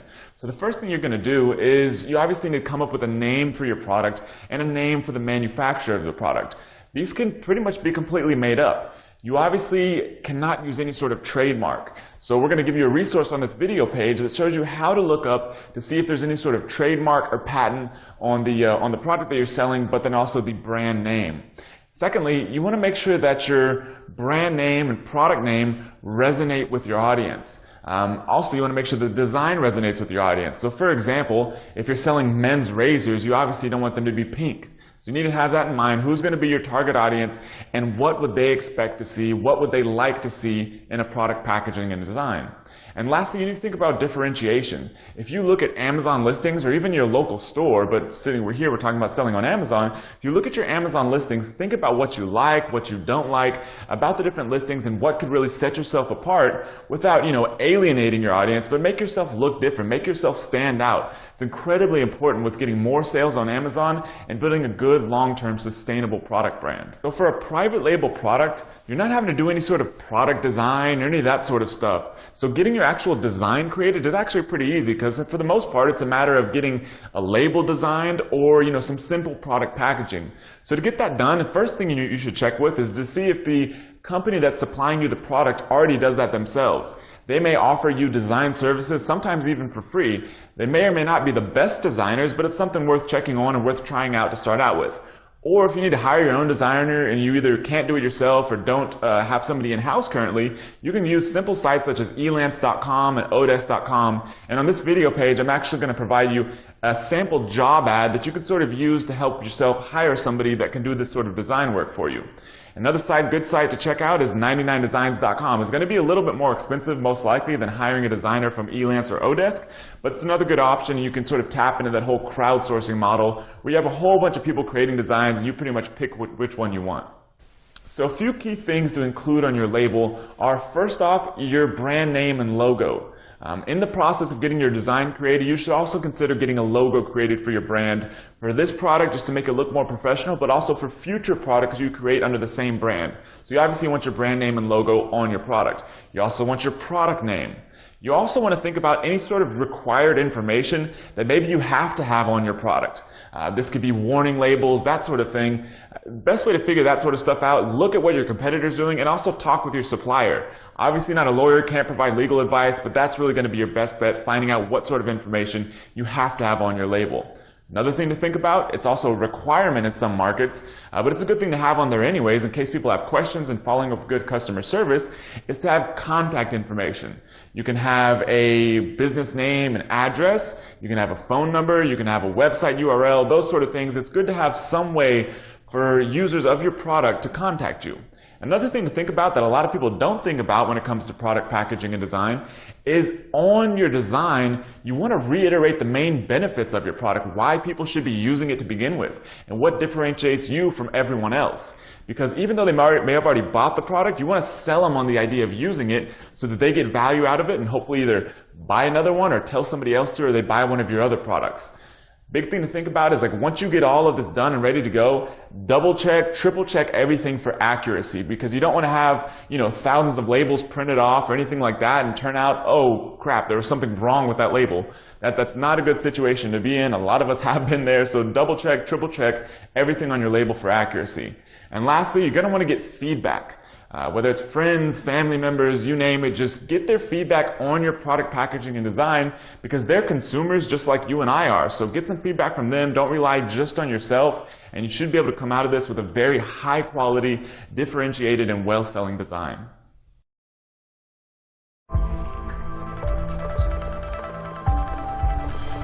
In this video, you're going to learn how to use the profit calculator tool. Now, if you're, talking to suppliers, evaluating products and that sort of thing, you want to get a good idea of how much money you'll be able to make per unit. Now, once you start ramping up volume, some of these figures are going to change because you'll be getting better prices on products and that sort of thing, and possibly even reducing shipping costs per unit. So a lot of this may change, but this will help you get a basic calculation. So first off, I'm just going to run through the calculator and touch on a few things as I go through. So we're going to say, one of the examples I've given is an iPhone 5 case. Now I'm just going to make up numbers. None of this stuff is real, but it's just to show you how to use this tool. So let's say we're selling this product for $25. Maybe a little high, but whatever. Like I said, these are made up numbers. $25. Then you select the general product category. Just pick the one that, is the biggest, broadest level category. For example, this one could be consumer electronics or electronics accessories most likely. But if you ever don't find anything that really applies, you can always do any other products. What this is doing is this is obviously picking the category that you want to sell in, but then it's calculating this, the Amazon selling fee. So what this is for most categories, it's going to be 15% times the selling price.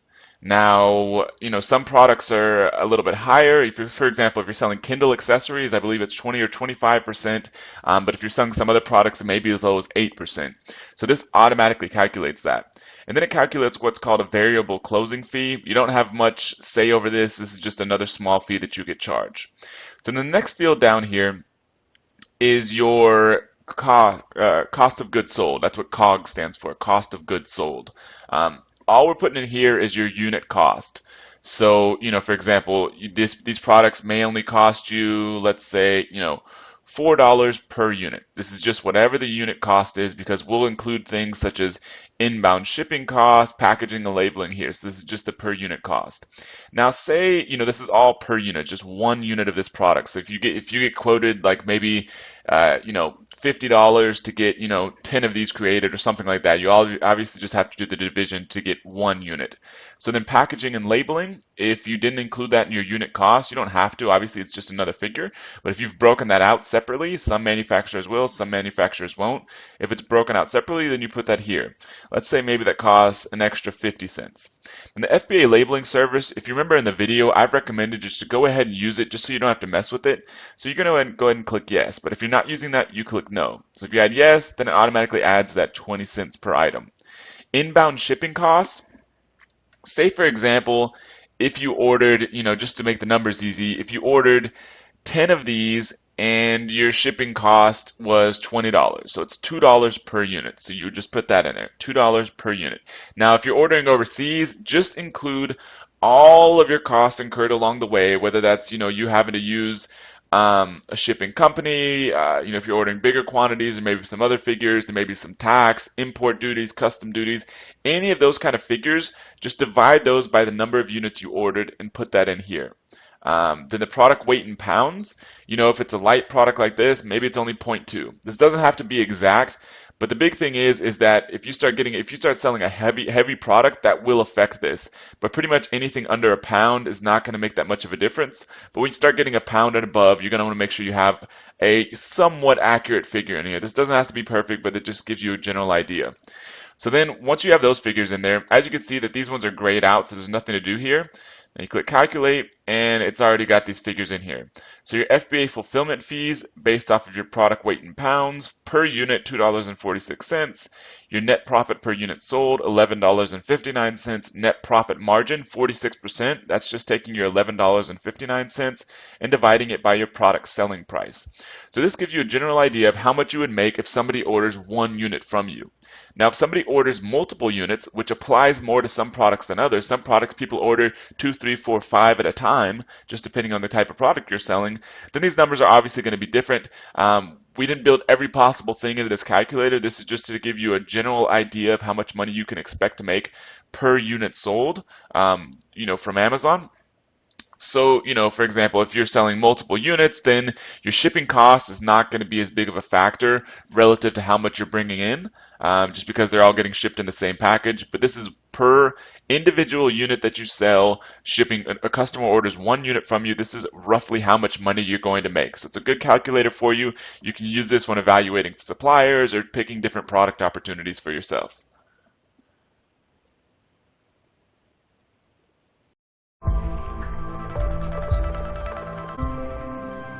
Okay, this video is going to be about the email and website quick setup.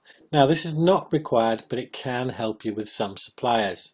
It can also make you appear more professional, which is obviously something that suppliers like to see. It is easy to do and relatively inexpensive. And lastly, you can then use that domain later for your business website if you wish, and I'll show you how to set up a quick holding website.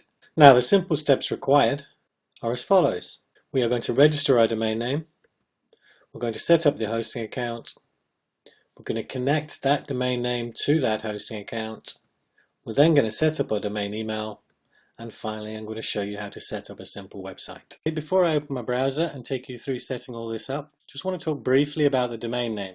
If you have an idea or already know what your business name will be, then use that by all means.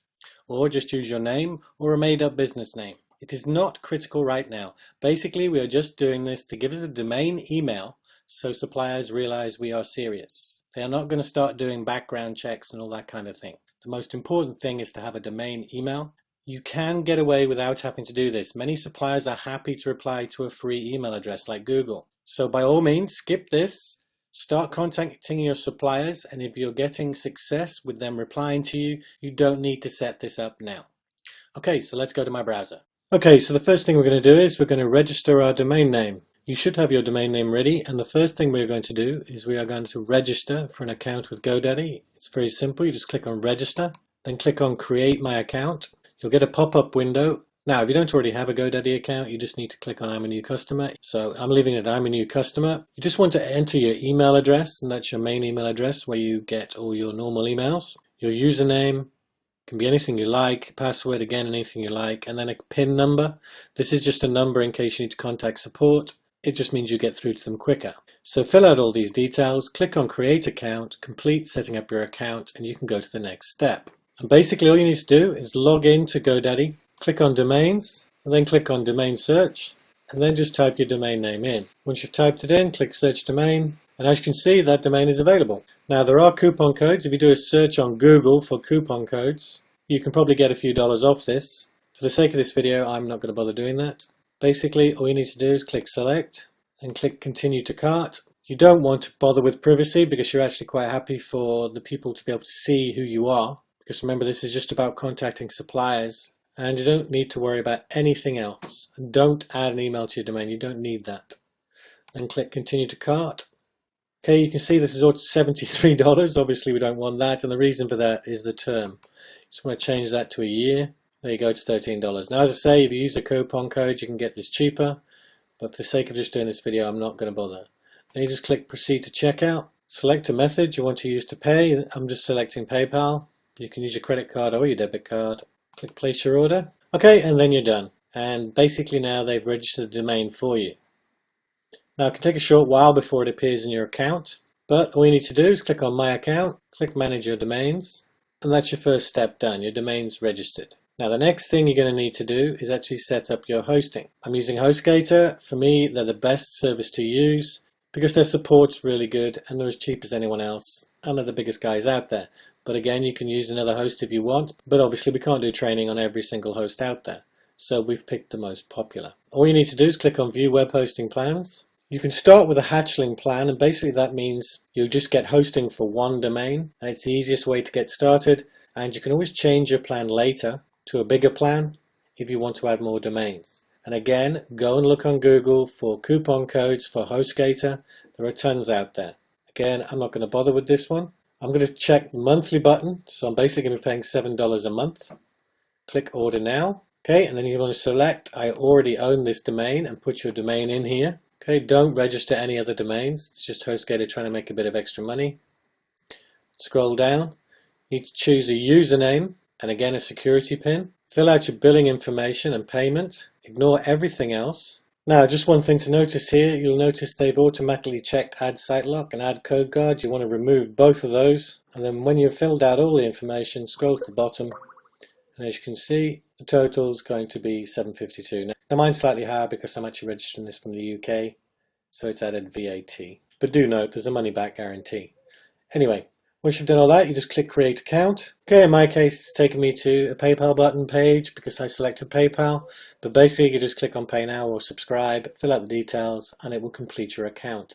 And you will then be sent an email to the email address you used with your username and password and other information. Okay, so the email you receive is going to be something like this. Okay, so you're going to need to copy these name servers, name server 1 and name server 2. Then we're going to go back to our domain registrar. We're going to click on your domain name, and if you haven't already verified your email, you need to do that. If you didn't receive the email for verification, just click Resend Email. Okay, so I've just verified my email. Then down here where the name servers are, you just want to click on Manage, then click Custom, click Enter Custom Name Servers. Then you just want to paste in two name servers that you copied from your email. Now your name servers may well be different than this. Don't think that they have to be the same. Once you've done that, just click OK, then click Save, and now you've changed your name servers. And what that basically does, it now means that your domain is set up for using with HostGator. Now these name servers can take anything up to 4 hours to resolve. So when you get to this point, I recommend you walk away, go do something else, and then you can come back and complete the setup using HostGator. Okay, so I actually left that for about 3 hours. Basically it allows the name servers to resolve properly. But if you run this URL I'm going to show you now and you get an error message, then it just means it hasn't resolved yet. Just leave it alone and try again in a couple of hours. There's no rush for this. But basically you want to put your domain name /cpanel into your browser URL. Now you can use the one that actually is in the email that gets sent to you, but this is a really quick way of checking that your name servers have resolved. So I'm just going to hit return. There you go, you see it's redirected to the cPanel, and then you just need to enter your username and password that you got in your email, and this is actually called your cPanel dashboard. You actually check to don't show this again, or you can actually go through it if you want, but all you really need in here is two things. First thing we're going to look at is the email accounts. Just scroll down, click on email accounts, and then you put your email in here and you create an email address, and this can be anything at your domain. So you could use suppliers, or you could use buyer, or you could use your name at, whatever you want really, and then just put a password in. Okay, create account. There you go, you've got an email address, and you can give that to your suppliers, and it just looks a bit more professional. Now the second thing you can do with this, if you go back to the home by clicking on home at the top, scroll down, section, which is where the email accounts was. You'll look for forwarders, click on that, click on add forwarder, and then you can actually forward all your email from that email to your Gmail account or whatever account it is that you log into every day. And that saves you having to log into this every day. But one word of warning, make sure you don't reply to the forwarded email from your main email account. Just use it as a way of notifying you that you've received an email, then come and log into your cPanel and go to your email, and I'll show you how to log into that now. But basically you just put in the email address. So mine was suppliers@richiehenderson.com, so I've just put that there, and then you put your main email address in here and click add forwarder, and that's all you have to do. Now as for logging in to check your email, they actually provide you with 3 different email clients. I'm going to show you the one I use, but it's totally up to you which one you use.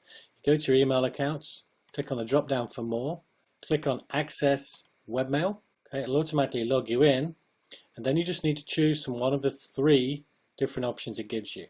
Personally, I like Squirrel Mail, it's the easiest for me, but you can try these others and see which you prefer. So you just click on it, And there you are, that's your email. Basically, it works exactly the same as any other email account. You just have your inbox here. You can send emails by clicking on Compose, whatever you want to do. Okay, so I'm just going to log out. So that's how you set up your business email. And don't forget, you can add as many emails as you like in this section, so you're not restricted just to one. Okay, so we've set up our email address, and as I said before, you can set up more than one email address. And now I'm just going to show you how to set up a quick holding page for your domain. That is all you really need right now for contacting suppliers. Now in a later module, I'll show you how to set up a full WordPress site, but for now, all you really need to do is this. You just scroll down, you want to click on Legacy File Manager. Now the first time you do this, you're going to get a pop-up window, and at the bottom of that window there are two options, one to show hidden files and one not to show this box again. You want to check both of those and click Continue. But as I have already been in here, this will not show.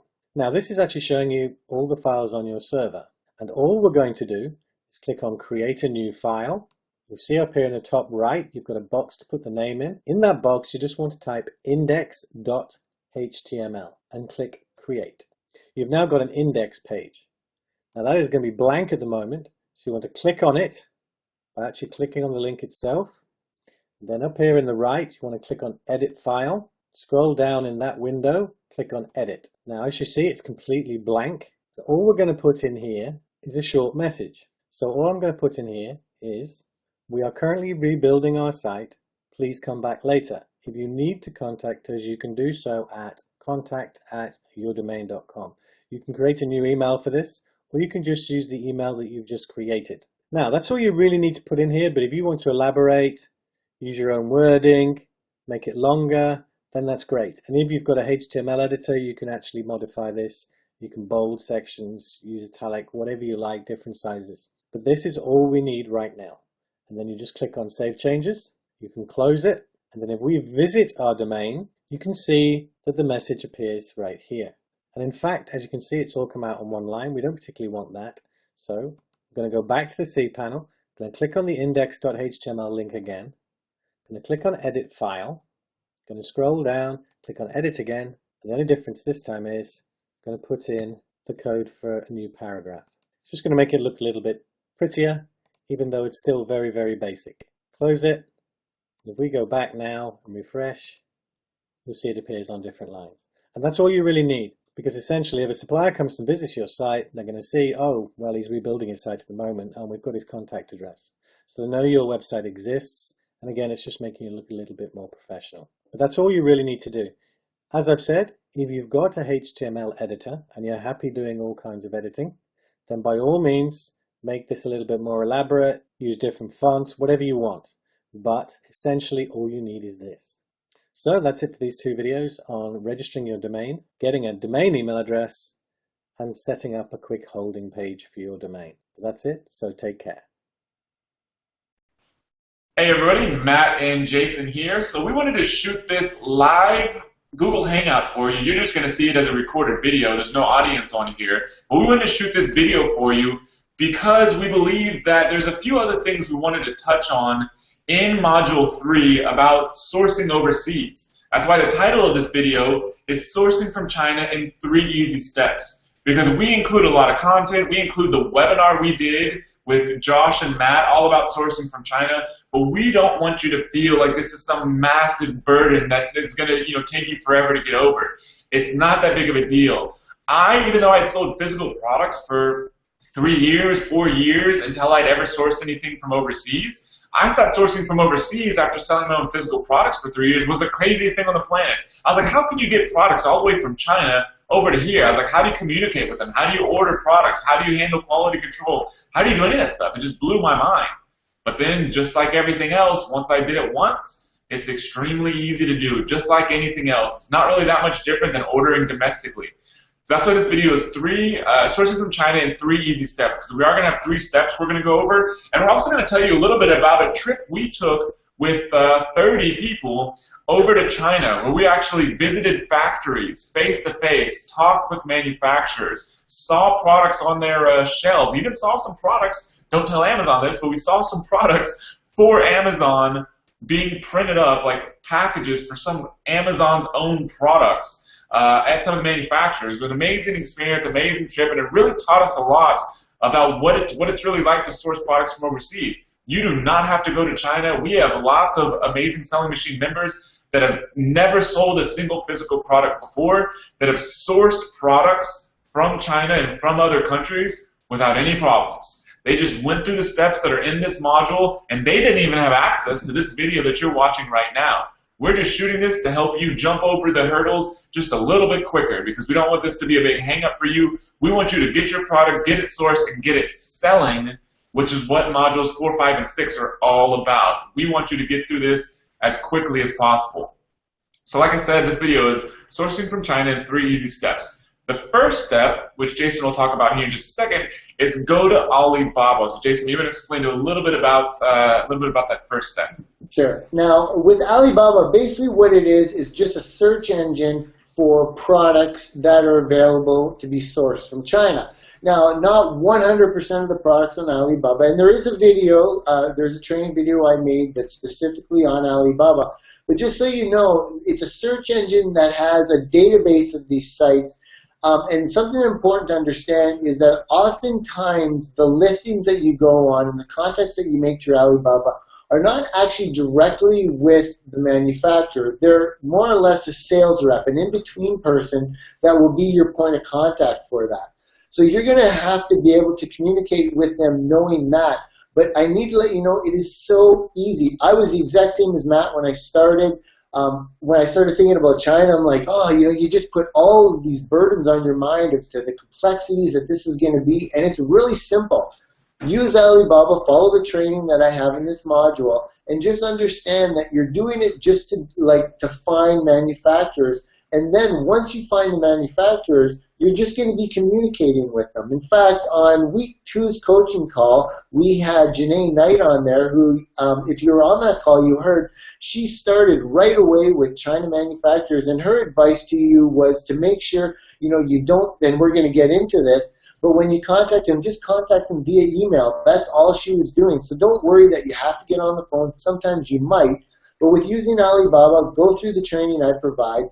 Find the manufacturers. You'll be amazed at how many products are available out there. And then just start reaching out to them, contacting them. Something to really stand out, though, with this, when you're using Alibaba, you got to make sure that you follow up with these manufacturers. Something to remember, they're constantly getting queries all the time. So as I pointed out in the training, make sure you contact them from a very professional standpoint. Don't come across like you have no clue what you're doing. Don't have all these open-ended questions for them. That's something that's serious about this business should already know. Make sure you really research what it is you're going to be going into, have specifics to contact them with, and approach them from a professional standpoint. Approach them like you know what you're talking about. You're ready to do business. I want to hear from you. And then follow up with them, because some of them might not respond to you right away because they get hammered with requests. Don't be afraid. Every day, send a follow-up. Say, hey, I sent you this email the other day. Can you please respond? I'm looking to understand more about this product. But really, that's it. Alibaba.com. It's a great site to get started on. Absolutely, when your business starts to grow, there'll be other more advanced ways you can do, and that's something that me and Matt will talk about in later modules for you, maybe at the live event. But for right now, Alibaba is a fantastic place to get started. Very easy. You just follow the training I presented, and it works fabulous. Yeah, absolutely. I mean, Alibaba, if you don't know, this is a multi-billion-dollar business. They're a massive business. They have real physical offices in China. I mean, they're a good, legitimate business. So that's your first step in sourcing from China. Just go to Alibaba. Step number 2 is to get a sample.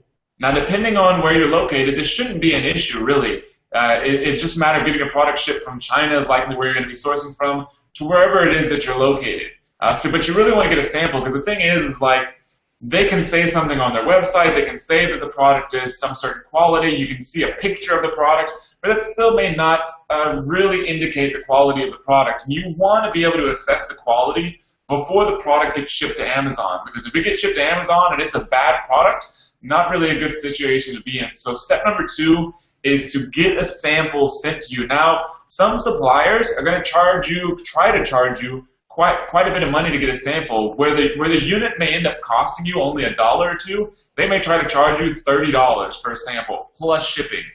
You have a couple options. One, you can just pay it. It's just a cost of doing business, not a bad option. Or number two, and it's probably something you should do either way, is to tell them, like, look, I'm not some person who's just trying to get a free sample. I am here to do big business. I'll be ordering thousands of units from you. I just want a sample, and I don't feel like paying this exorbitant cost. You can try to go that route first, not a bad idea. May work, may not. Either way, you're going to need a sample. But that's one way to save a little bit of money. So I don't know if you have any additional. Yeah, one thing to know too on that, if, say at the end of the day, they're like, no, it's $30, like it or not, well then what you can do is at least negotiate, and this is 100% worked for me, because they'll often offer this, but not always, is tell them, okay, but then I want that price off of my order price, meaning that if I spend 50 bucks, when I order, that 50 bucks is put towards that. They'll often do that. And the big thing is, don't, like, when Janae was on that interview, she said that, like, don't be intimidated by them.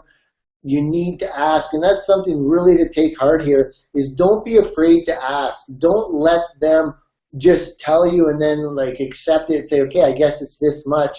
The bottom line is they're salespeople trying to make as much money as possible out of this, and they're going to be open for negotiations. So don't be afraid to try to ask to lower the price. Yeah, and so from their perspective, what they're trying to prevent against is people just, which happens all day long to them, or all day long for them, is that people are going to Alibaba, people are finding them, and people are just trying to get either free samples, or they're really trying to purchase the product retail, but they're like, wait a minute, if I go to Alibaba and tell this person I'm a person who wants to buy this product wholesale, then I'm going to get a sample of this product for, $3 or for free. So they're trying to prevent all those people. And so you just want to let them know that you're a person who's ready to run and already is running a legitimate business. You're going to be purchasing big quantities, and you are the person that they really want to give samples to, or at least give them at a good price, and not those other people. So it's just a matter of them trying to sort that out while you're only communicating with them via email. So just from their perspective, that's kind of what they're preventing. And just so you know, again, I'm located in Canada. I sell on Amazon.com, well, on Amazon.uk as well, but the stuff that I've sold from China, I only am currently selling on Amazon.com. And what I did is I just had them send the sample to me, and I cannot emphasize enough, a lot of you are thinking, well, I shouldn't assume, but some of you might be thinking, well, that's an extra cost. Couldn't I just send directly to Amazon? And you don't want to do that. We were blown away by the difference in quality. We found just little things like the thickness, anything like that could be a huge disaster for your product if you don't take the time to do it. Because, at the end of the day, the people that are selling you the product just want to get the product sold. There's no guarantee that they're going to be upfront and honest with you, or they just might not know any better. So by getting the sample, then at least that way you can touch it with your hand and verify. And it's, if it's going to cost you $30, in my opinion, it's money well spent, because then you're that much more guaranteed to have control onto exactly what it is you're going to be selling.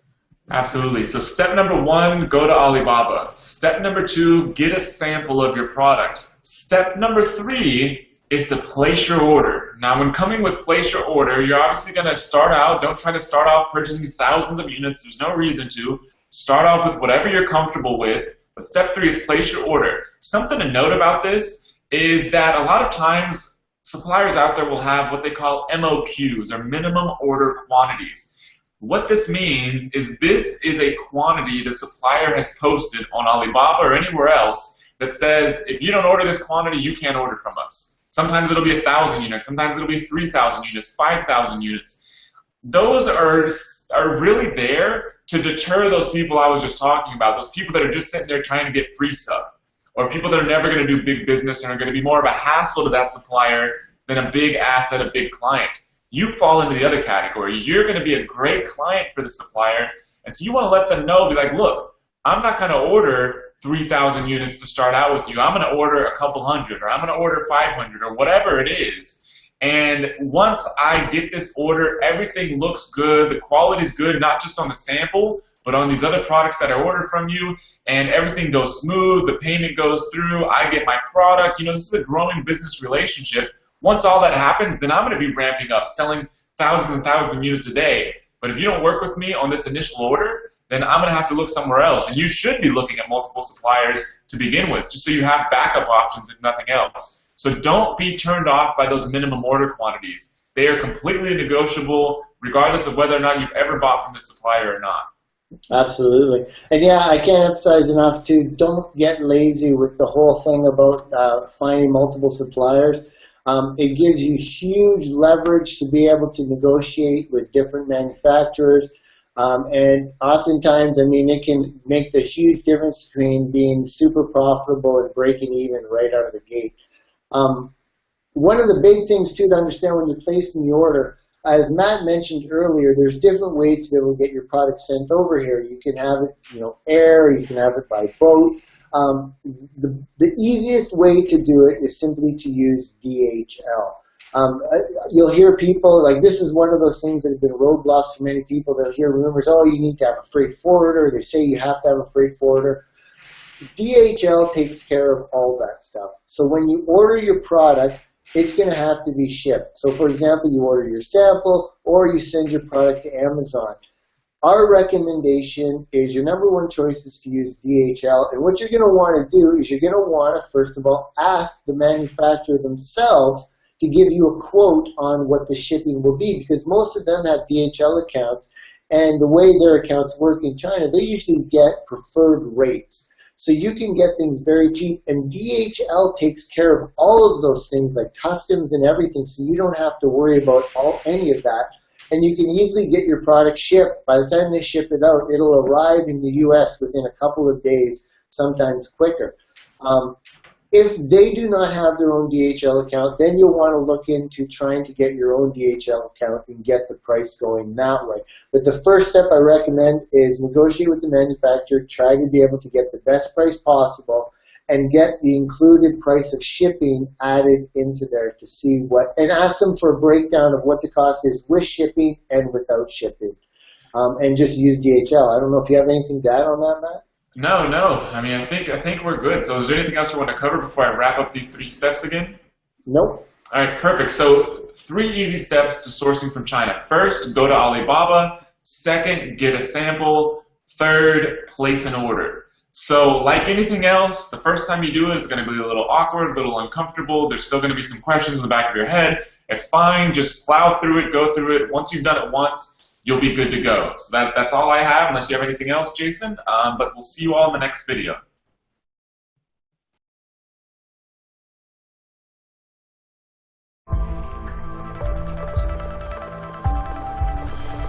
Welcome to Module 3 of the Amazing Selling Machine. So here is the final hurdle you need to cross until you're ready to apply everything Jason and I have learned about building and marketing a successful Amazon business. Because Module 3 is all about finding you a supplier and getting your first amount of inventory on the way to Amazon's fulfillment warehouses so you can start getting sales and really building your business. So you've already set up your Seller Central account. You've already found some product opportunities. Now all you really have to do is find a supplier and then you're in the game, which is what this is all about. I mean, we spent 2 weeks getting you this far. This is another week, but there's a lot to do here when you're first getting started. In the future, when you're doing this stuff, you'll be able to compress all of these activities so far into literally a matter of days. But right now, it being your first time for a lot of you all, we're walking you through this step by step by step, giving you bits and pieces of training information along the way while you're taking action, breaking the cycle of getting information, taking some action, getting some information, taking some action. And this is really the final step to really building your Amazon business, because after this, after you find a supplier and start ordering some inventory, we're going to start pounding you with information on how to optimize your product listing, which is Module 4, and then how to really market and sell your Amazon products with stuff that we don't reveal to anybody else. What has allowed Jason and I to do so well on Amazon, and all that's in Module 5, along with releasing all the awesome tools you're going to get access to. So a few first things first. First off, make sure you've done the Opportunity Finder badge verification. That's in Module 2. All you have to do is go into Module 2, look for Opportunity Finder badge, and you'll find that lesson there. You can watch the video and then go ahead and submit that verification, because that allows us to track and make sure we know you are following along, lets us know that you're taking action. It gives you the badge, and it lets us know that everyone is on track and really building this business, because if we don't get that verification, we assume that you haven't done it, which means that we're going to start following up with you and really trying to make sure if there's any sort of issues going on, and just kind of want to avoid that if you've already done this. So just go ahead and do that if you haven't done it already. Also, the live event registration link has gone live. Now, depending when you watch this video, it may be closed if you check this in a couple weeks. But as of right now, when the Module 3 is actually being released, you'll see in the top left of your ASM Central login area where you're watching this video right now, a link to go register for the live event. So make sure you go do that. So the focus of Module 3. Module 3 teaches you how to find and get set up with suppliers for the product opportunities you found. We're going to teach you how to get set up with how to find domestic suppliers, how to find overseas suppliers, and how to get set up with both of them. That's what Module 3 is all about. You also learn how to get your product label and packaging designed. It's very easy, very inexpensive. It's a lot of times the suppliers will actually do it for you, but that's obviously a necessary step of placing your first inventory order, which is the last thing we do in Module 3. This is absolutely critical. This really separates the people who are taking action versus the people who are getting information, because now it's time to order a very minimal amount of inventory, but get some inventory on the way to FBA so that in Module 4, or maybe even before Module 4, you can start getting sales, because we're going to teach you how to completely optimize your Amazon listing in Module 4, and then Module 5 is where we really take your results through the roof and change your business, financial, personal life, literally for the rest of your life. So Module 3, a few tips for success. This is a more intensive module. We told you back in Module 1 that we're going to be building the intensity along the way. Here's where we really start ramping that up. There's a lot to do here. You need to find a supplier, you need to talk with those suppliers, you need to compare suppliers, you need to pick your one product opportunity that you're going to run with, and then you need to order your first bit of inventory.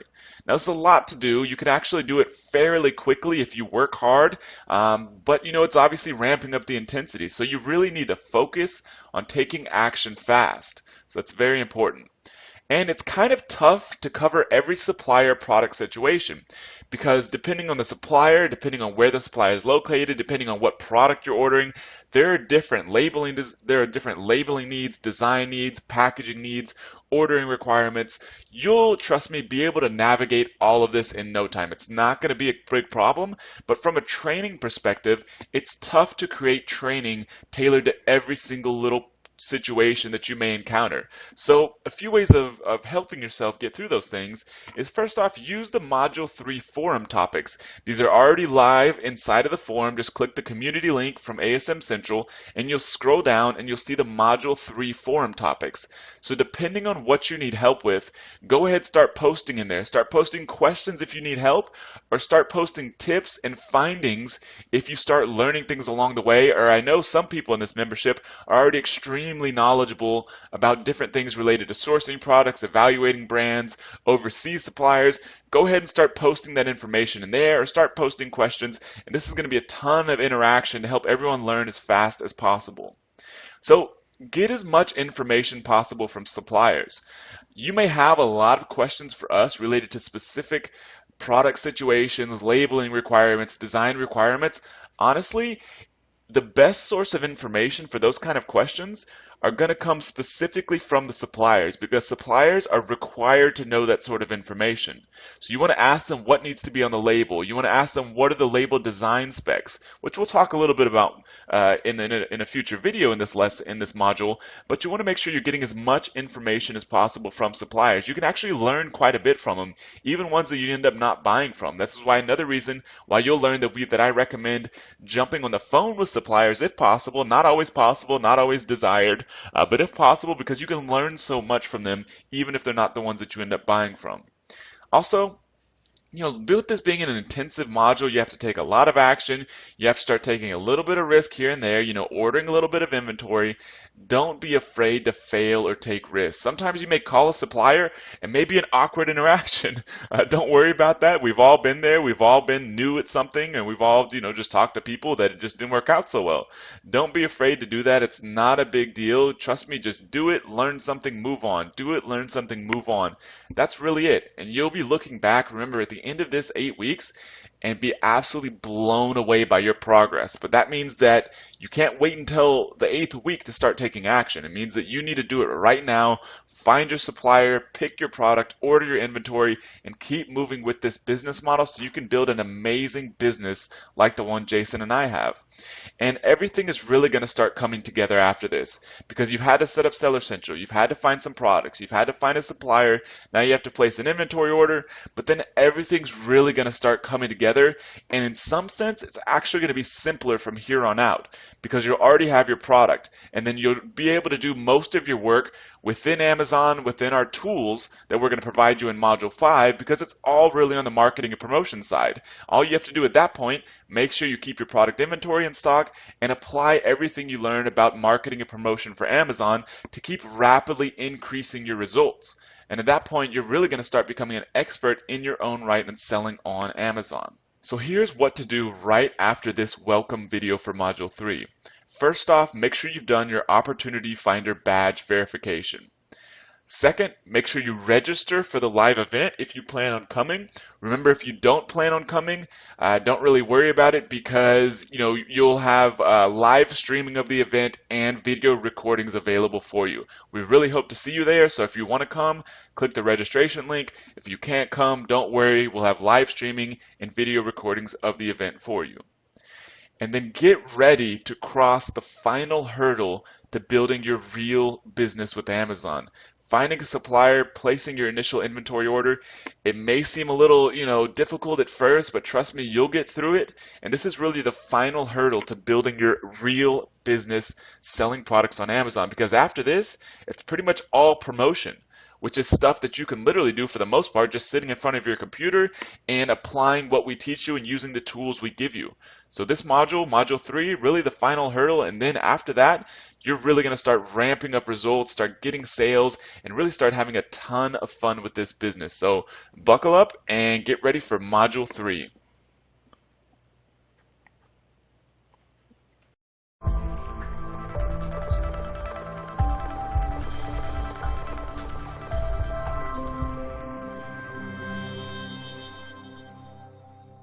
So now that you've found your product opportunity, you've found a supplier, you've gotten your labeling and packaging designed, now it's time to place your first inventory order.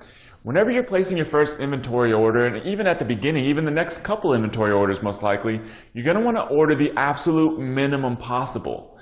This is to minimize the amount of risk, financial risk, you have to take to get into this product. Now with selling on Amazon, it's a lot different, a lot less risky actually than selling a lot of other places, because you've already found this opportunity, so it's selling well, so now you're just tapping into that same exact opportunity and you have a pretty good certainty of doing pretty well yourself, but you still want to minimize your risk. So by doing that, you're ordering less than you may, sell out, fairly quickly. So running out is probably going to happen. You're likely going to run out of inventory, which is perfectly fine at first. Later on, a big part of inventory management is making sure that doesn't happen, but right now you're likely going to run out perfectly fine. It's a good situation. It means you actually sold a lot of those. So next thing you want to think about is you're going to want to know how long it takes your supplier to prepare those products for shipment. If you place an order today, is it going to take them, 1 day to get them ready? Is it going to take 2 weeks, a month? That just sort of helps you plan out your purchasing. And that's another good way to compare suppliers, is how long it's going to take them to move. If one supplier, exact same price as another one, but they can get things ready in a day while the other company takes a month, big thing to consider. So other thing is, cash flow is absolutely critical to this sort of business, because if you purchase your product today, one supplier takes a month to get it ready, well, your cash is tied up in that. So you want to try to find suppliers that sort of really minimize the amount of time that they tie up your cash. And it's also something to think about, because if you order today, say it takes them a couple days to prepare your shipment. A couple days, your shipment's prepared, then you ship it off to Amazon using FBA, which we're going to talk about in the next video. And then once it gets to FBA, it may take up to 7 days for your inventory to process. At that point, you'll start receiving revenue in your Amazon Seller Central account, and then whenever your 14-day payout cutoff time, that's when you'll finally receive that money back. So it's something to think about. Another thing, obviously not providing financial advice, but if you're using a credit cards like I do to purchase on my products, those are generally due every 30 days, and if your products may take a couple weeks, you're in a decent cash flow situation there. So lastly is, whenever you're thinking about managing your inventory, ordering products, all that sort of stuff, it's completely your responsibility. It doesn't matter if you have the world's greatest account manager over at your supplier, if you've talked to a really helpful person in Amazon. None of those people are going to help you manage your own inventory. So you're really going to need to take responsibility for that and really be on top of it each and every day, especially while you're building this up. Later on, you may be able to delegate it, or you may have a good feel for what you need to do to keep those products in stock, but initially you really need to take some good, hard responsibility. So lastly is, once the opportunity is proven, you've got it up and selling, sales are coming through regularly, you're reordering regularly, then you can start placing bigger inventory orders, which allows you obviously to stay in stock, but more importantly, allows you to make more money. Pretty much every supplier out there is built on the model that if you order a little bit, you get this price. If you order a lot, you get a discounted price. So then you've ordered a lot, you're not really taking that much more risk because you know sales are coming in. So that just means every single unit you sell at that point, you're making more money on. So it's a good situation to be in, but the biggest thing is start small.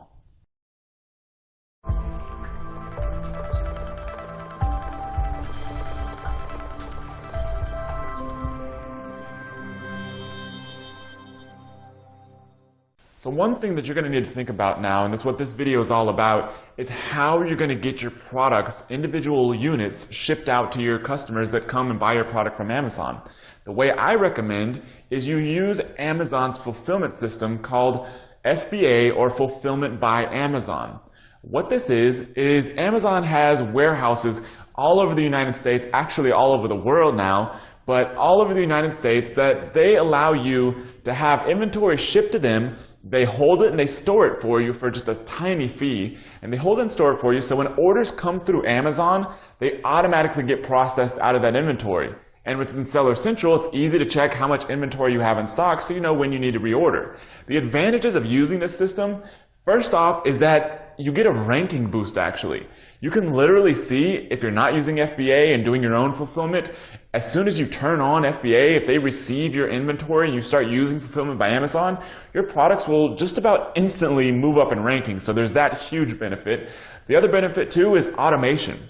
You can then focus your time because Amazon's taking care of all your shipping, and they actually pretty much do all of your customer service at that point too. If somebody has a question about their order, it actually gets routed, that question gets routed to Amazon, not you, so you don't ever have to deal with that. Amazon will help track down their order and do all that kind of stuff. So there's a big automation benefit, which allows you to focus on everything else we talk about in this training, including the killer stuff you're going to learn in Module 5 about promoting and getting traffic to your Amazon product. You get to focus on all the marketing, while Amazon pretty much runs your entire business operations.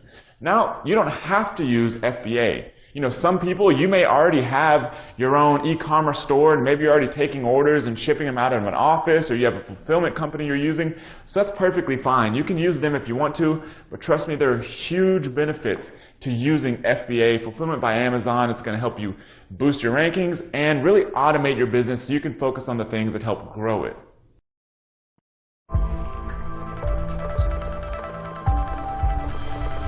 So this video is about doing a quick Amazon product listing setup, meaning you're actually adding a new product listing to Amazon via Seller Central, your Seller Central account.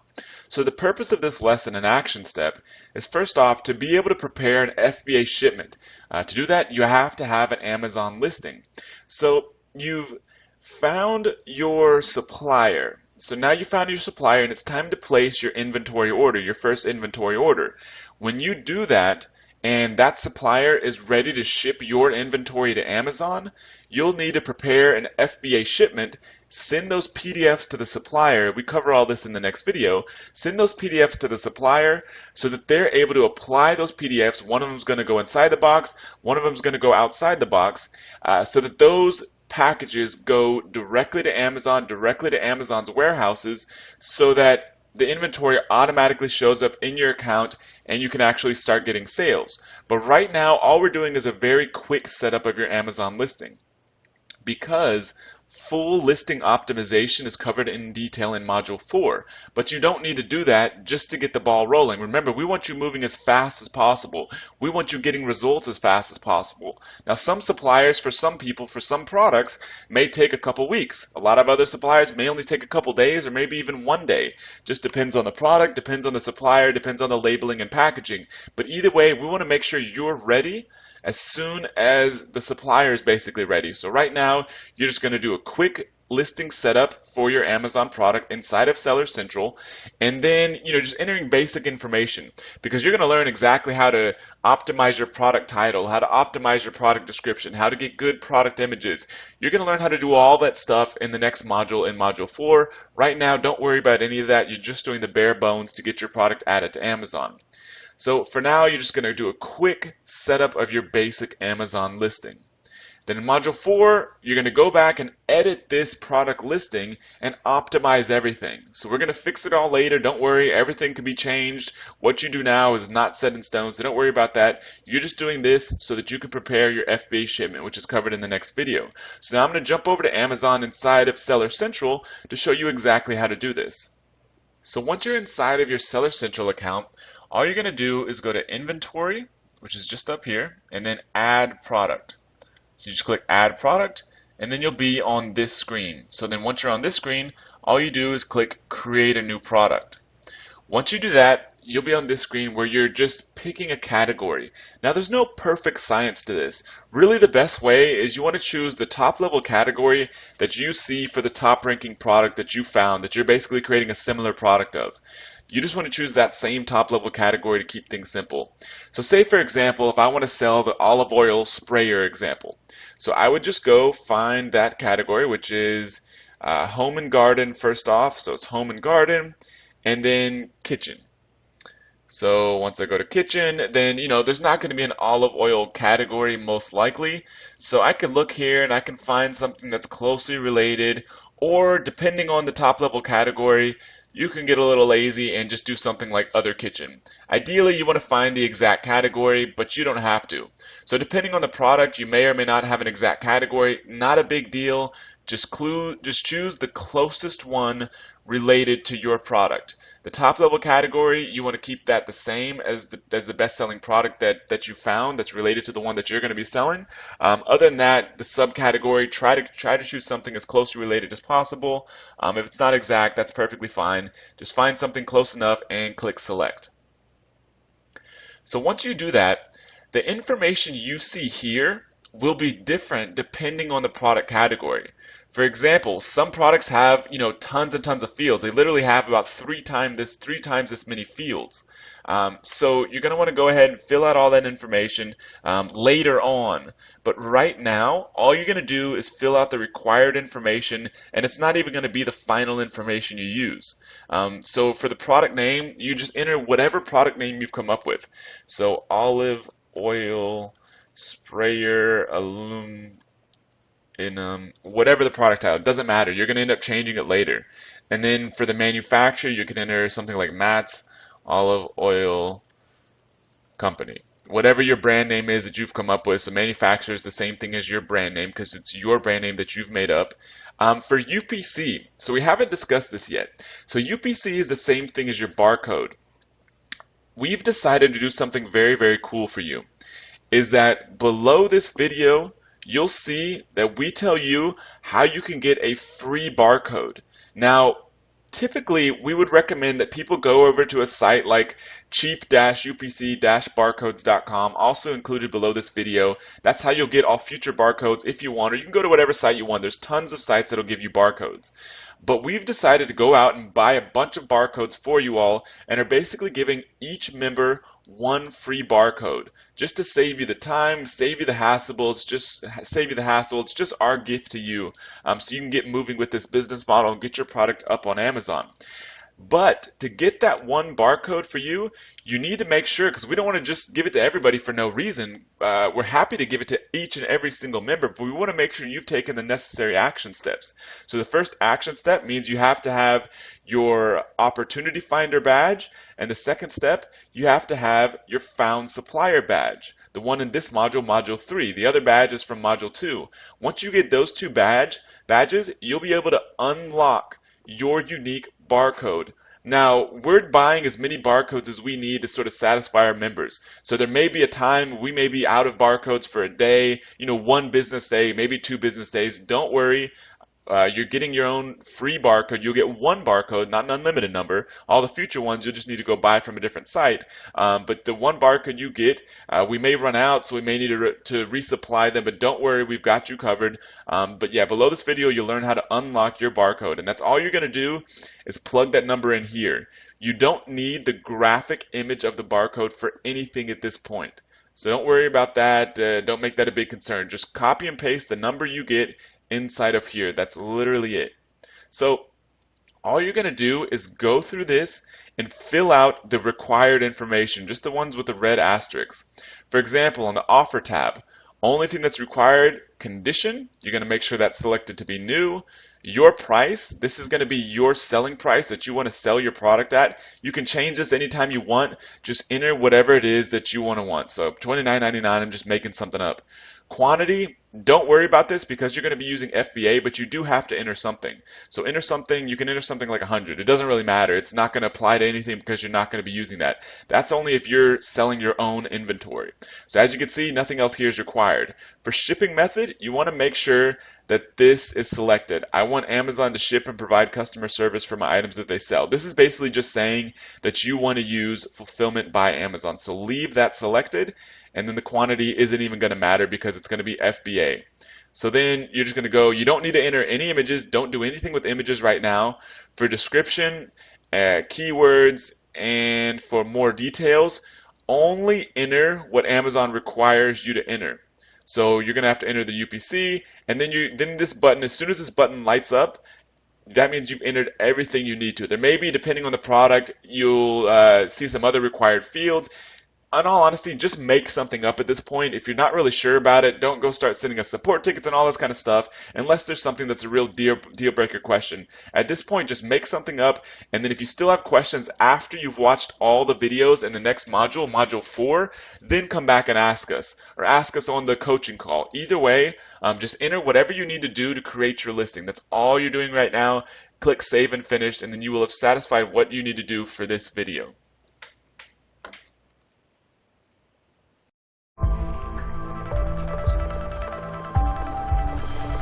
So now we're at the final step of Module 3. You've found your supplier, you've added your listing using the quick setup method with the video just before this, so you have a listed product on Amazon, which we're going to completely optimize in Module 4. You've just added it there so you can do this step. So you're going to tell your supplier, once your supplier has the design and your supplier is ready to ship out your product. Some people may take a little longer, some people it'll be fast. So we want to make sure you're able to do this as soon as the supplier is ready. Is when they're ready to ship out the product, most people, if they're not familiar with selling to a Amazon entrepreneur such as yourself, somebody tapping into opportunities on Amazon, they're pretty used to sending products to probably somebody's office or somebody's warehouse or somebody's even house or something like that.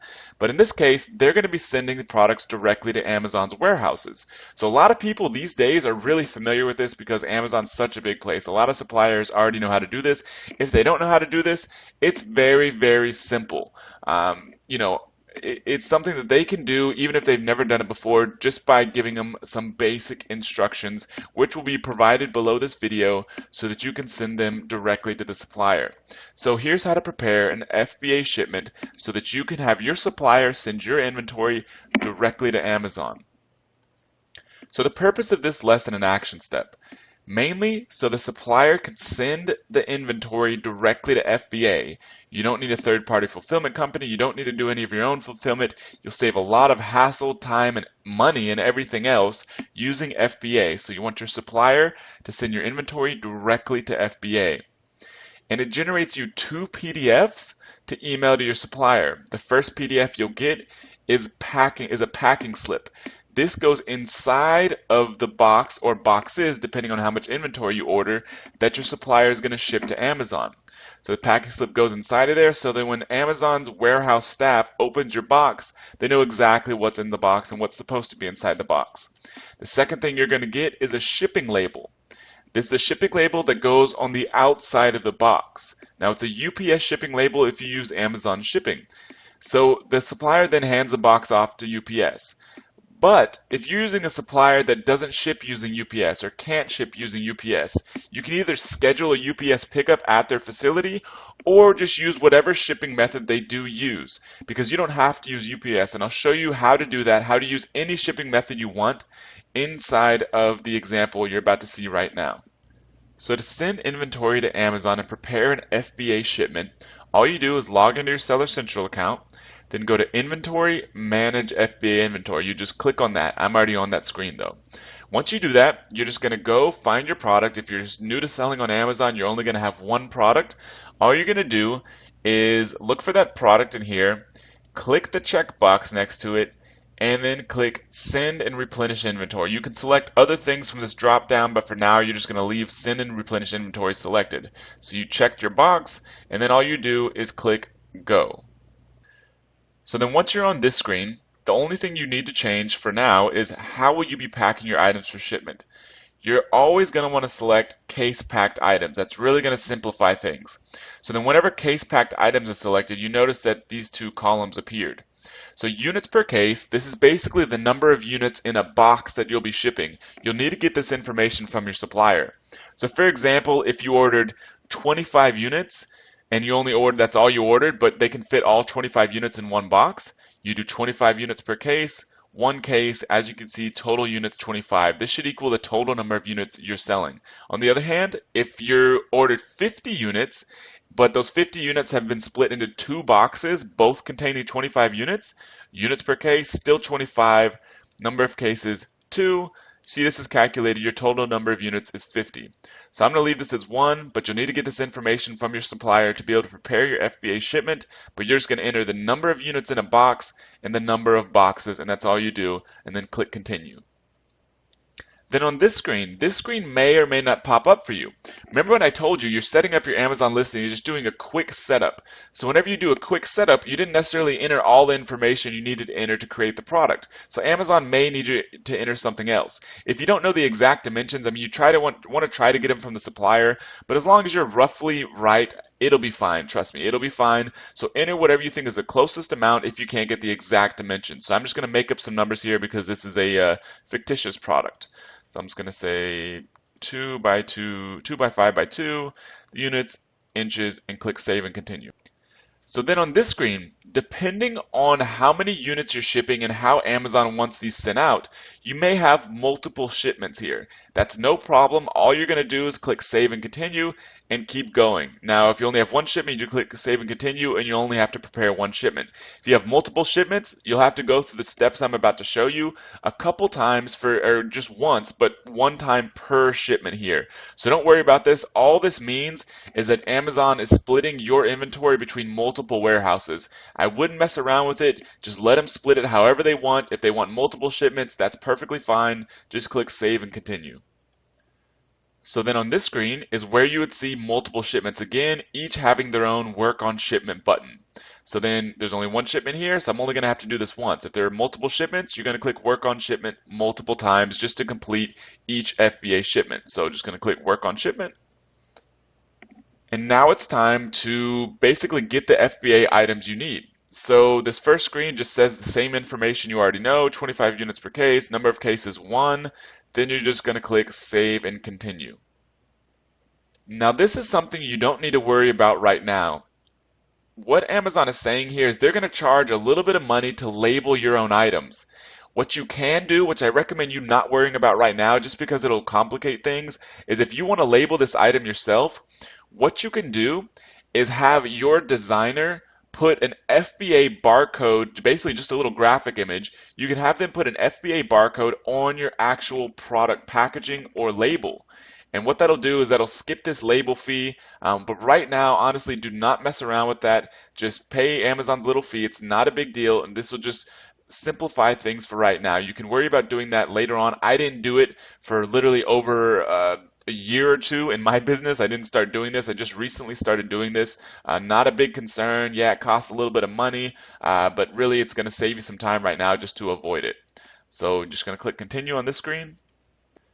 So here's where you can decide whether or not you want to use UPS, Amazon's partnered carrier, or whatever carrier you want.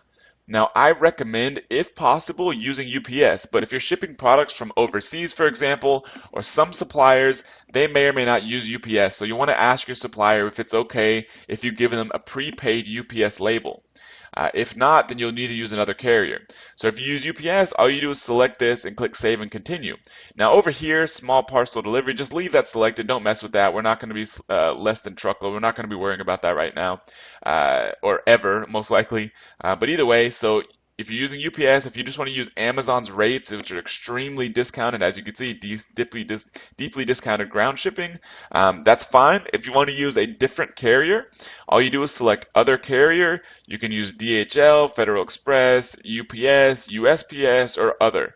This basically just means that you're going to basically pay for your own tracking. Now, when you do that, I'm not going to walk through that example all the way right now because it's not that much different. The only difference when you do that is obviously you have to buy your own shipping outside of Amazon, but then Amazon is not, obviously, because they didn't prepare your shipping, they're not going to send you a full shipping label for you to put on the outside of the box. They're just going to give you another PDF, which is just a small little piece of paper that's going to go on the outside of your box, in addition to whatever shipping label you use with the other carrier. So on the outside of the box, there's going to be whatever carrier shipping label. For example, you may have a DHL shipping label you put on the outside of the box, and then put the other piece of paper, or have your suppliers obviously doing all this. They're going to just tape or stick the Amazon, basically it's a shipment tracker on the outside of your box in addition to that other one. Now, I'll send you below this video, you'll see instructions on what to send to your supplier so they can do all this automatically, but just letting you know what that is. Both shipments, you're going to get a packing slip that's going to go inside of each box, but if you're using the UPS method, the one that we're about to go through, you'll get a full shipping label to put on the outside of the box. But if you're using the other method, the other carrier method, then you'll obviously be purchasing your own shipping outside of Amazon, and you'll need to stick that other little shipping tracker thing on the outside of the box as well. So for this example, we're going to go with Amazon Partnered Carrier. So right now on this screen, all you're doing is entering the number of packing slips. Now, I don't know why they give you multiple packing slips. I guess if you just want them, but really all you need is to take this number up here. If it's one case, for example, you may have, say maybe you ordered 5 cases and they're split between 2 different shipments. One shipment has 3 cases, one shipment has 2 cases. Either way, this would either say 2 cases or 3 cases depending on what Amazon has put into this shipment. So all you're going to do is take this number, it's 1 case, so you're just going to enter 1 there. If this was 2, you'd enter 2 there, and then click Print Packing Slips. What this is going to do is this going to give you a PDF that you're going to want to save to your computer, and it's going to be one of the items you're going to email to the supplier. So all you do that, click Print Packing Slip. It's going to give you a PDF, save that to your computer, and get ready to send it to your supplier, but wait until we have the shipping label as well. Then you're going to click Continue. Now here's the next bit of information you need to get from your supplier. You want to ask them what is the weight of each box that they're preparing for your inventory. So if you have 1 box, as in this case, 1 box of 25 units, just want to ask them what the weight of that is. Because all you're going to need to do is plug that in here. So maybe it's 10 pounds or something like that. And then here, you don't ever have to enter the dimensions. They have it here for you. If you want to enter them, you can, but you don't need to. It's not required. Weight is required. You need to enter the weight of the shipment. So all you do is enter that here, and that's it. So you need to find that out from your supplier. What does each box weigh? They should be able to tell you this. Should be no problem because they have to know it themselves. So you just enter that weight here. If there's multiple boxes, you'll need to enter the weight of each box here. Most of the time, it's going to be the exact same number, but either way, you enter the weight there and click Get Cost Estimate. So then on this screen, basically what you're doing is you're allowing Amazon to purchase shipping for you because you're getting a real live UPS shipping label. So all you're going to do is click I authorize. This cost is going to be cheaper than you'd ever be able to get UPS on your own for, in this case, a 10-pound box.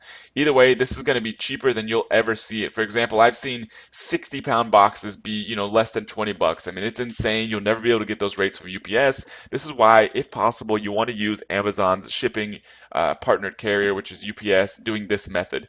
Either way, you're just going to click I authorize Amazon to charge the shipping amount to my FBA account, and then, it's perfectly fine. Then you click Accept Charges and Continue. So after Amazon authorizes them, all it does is give you a shipping cost summary, lets you know what you did, and then you just click Continue again. So then on this screen, this is the only other thing you'll need to print out. This is your actual shipping label. So all you're going to do is print this, and it'll automatically give you enough copies to cover all of your cases. So in this case, it was only one case, but you may have multiple boxes. Either way, this will give you however many you need, and you just send this one file to the supplier in addition to however many packing slips you have. So then that'll really be it. You just print this, save this to your computer, and you're pretty much ready to send those items to your supplier. Then once that's done, you just click continue and complete shipment. And that's it. This shipment is ready to go. You'll send those 2 items to your supplier. You can use the instructions below this video to provide to your supplier so they know exactly how to do that. And that's really it. You can click mark as shipped if you want. Once you know your supplier shipped this, you can click mark as shipped. This doesn't really affect anything. It just makes it easier for you to track what's going on inside of your Seller Central account. So you can click that when it's done. Not a requirement, but you can, and that's really it. So then you email those 2 things to your supplier, and your supplier will then be able to ship out your products, your inventory directly to Amazon's warehouses, and then you'll know when your product is received, because if you go back to that same screen, inventory, then manage FBA inventory, you'll see that your inventory will be in stock and available for you.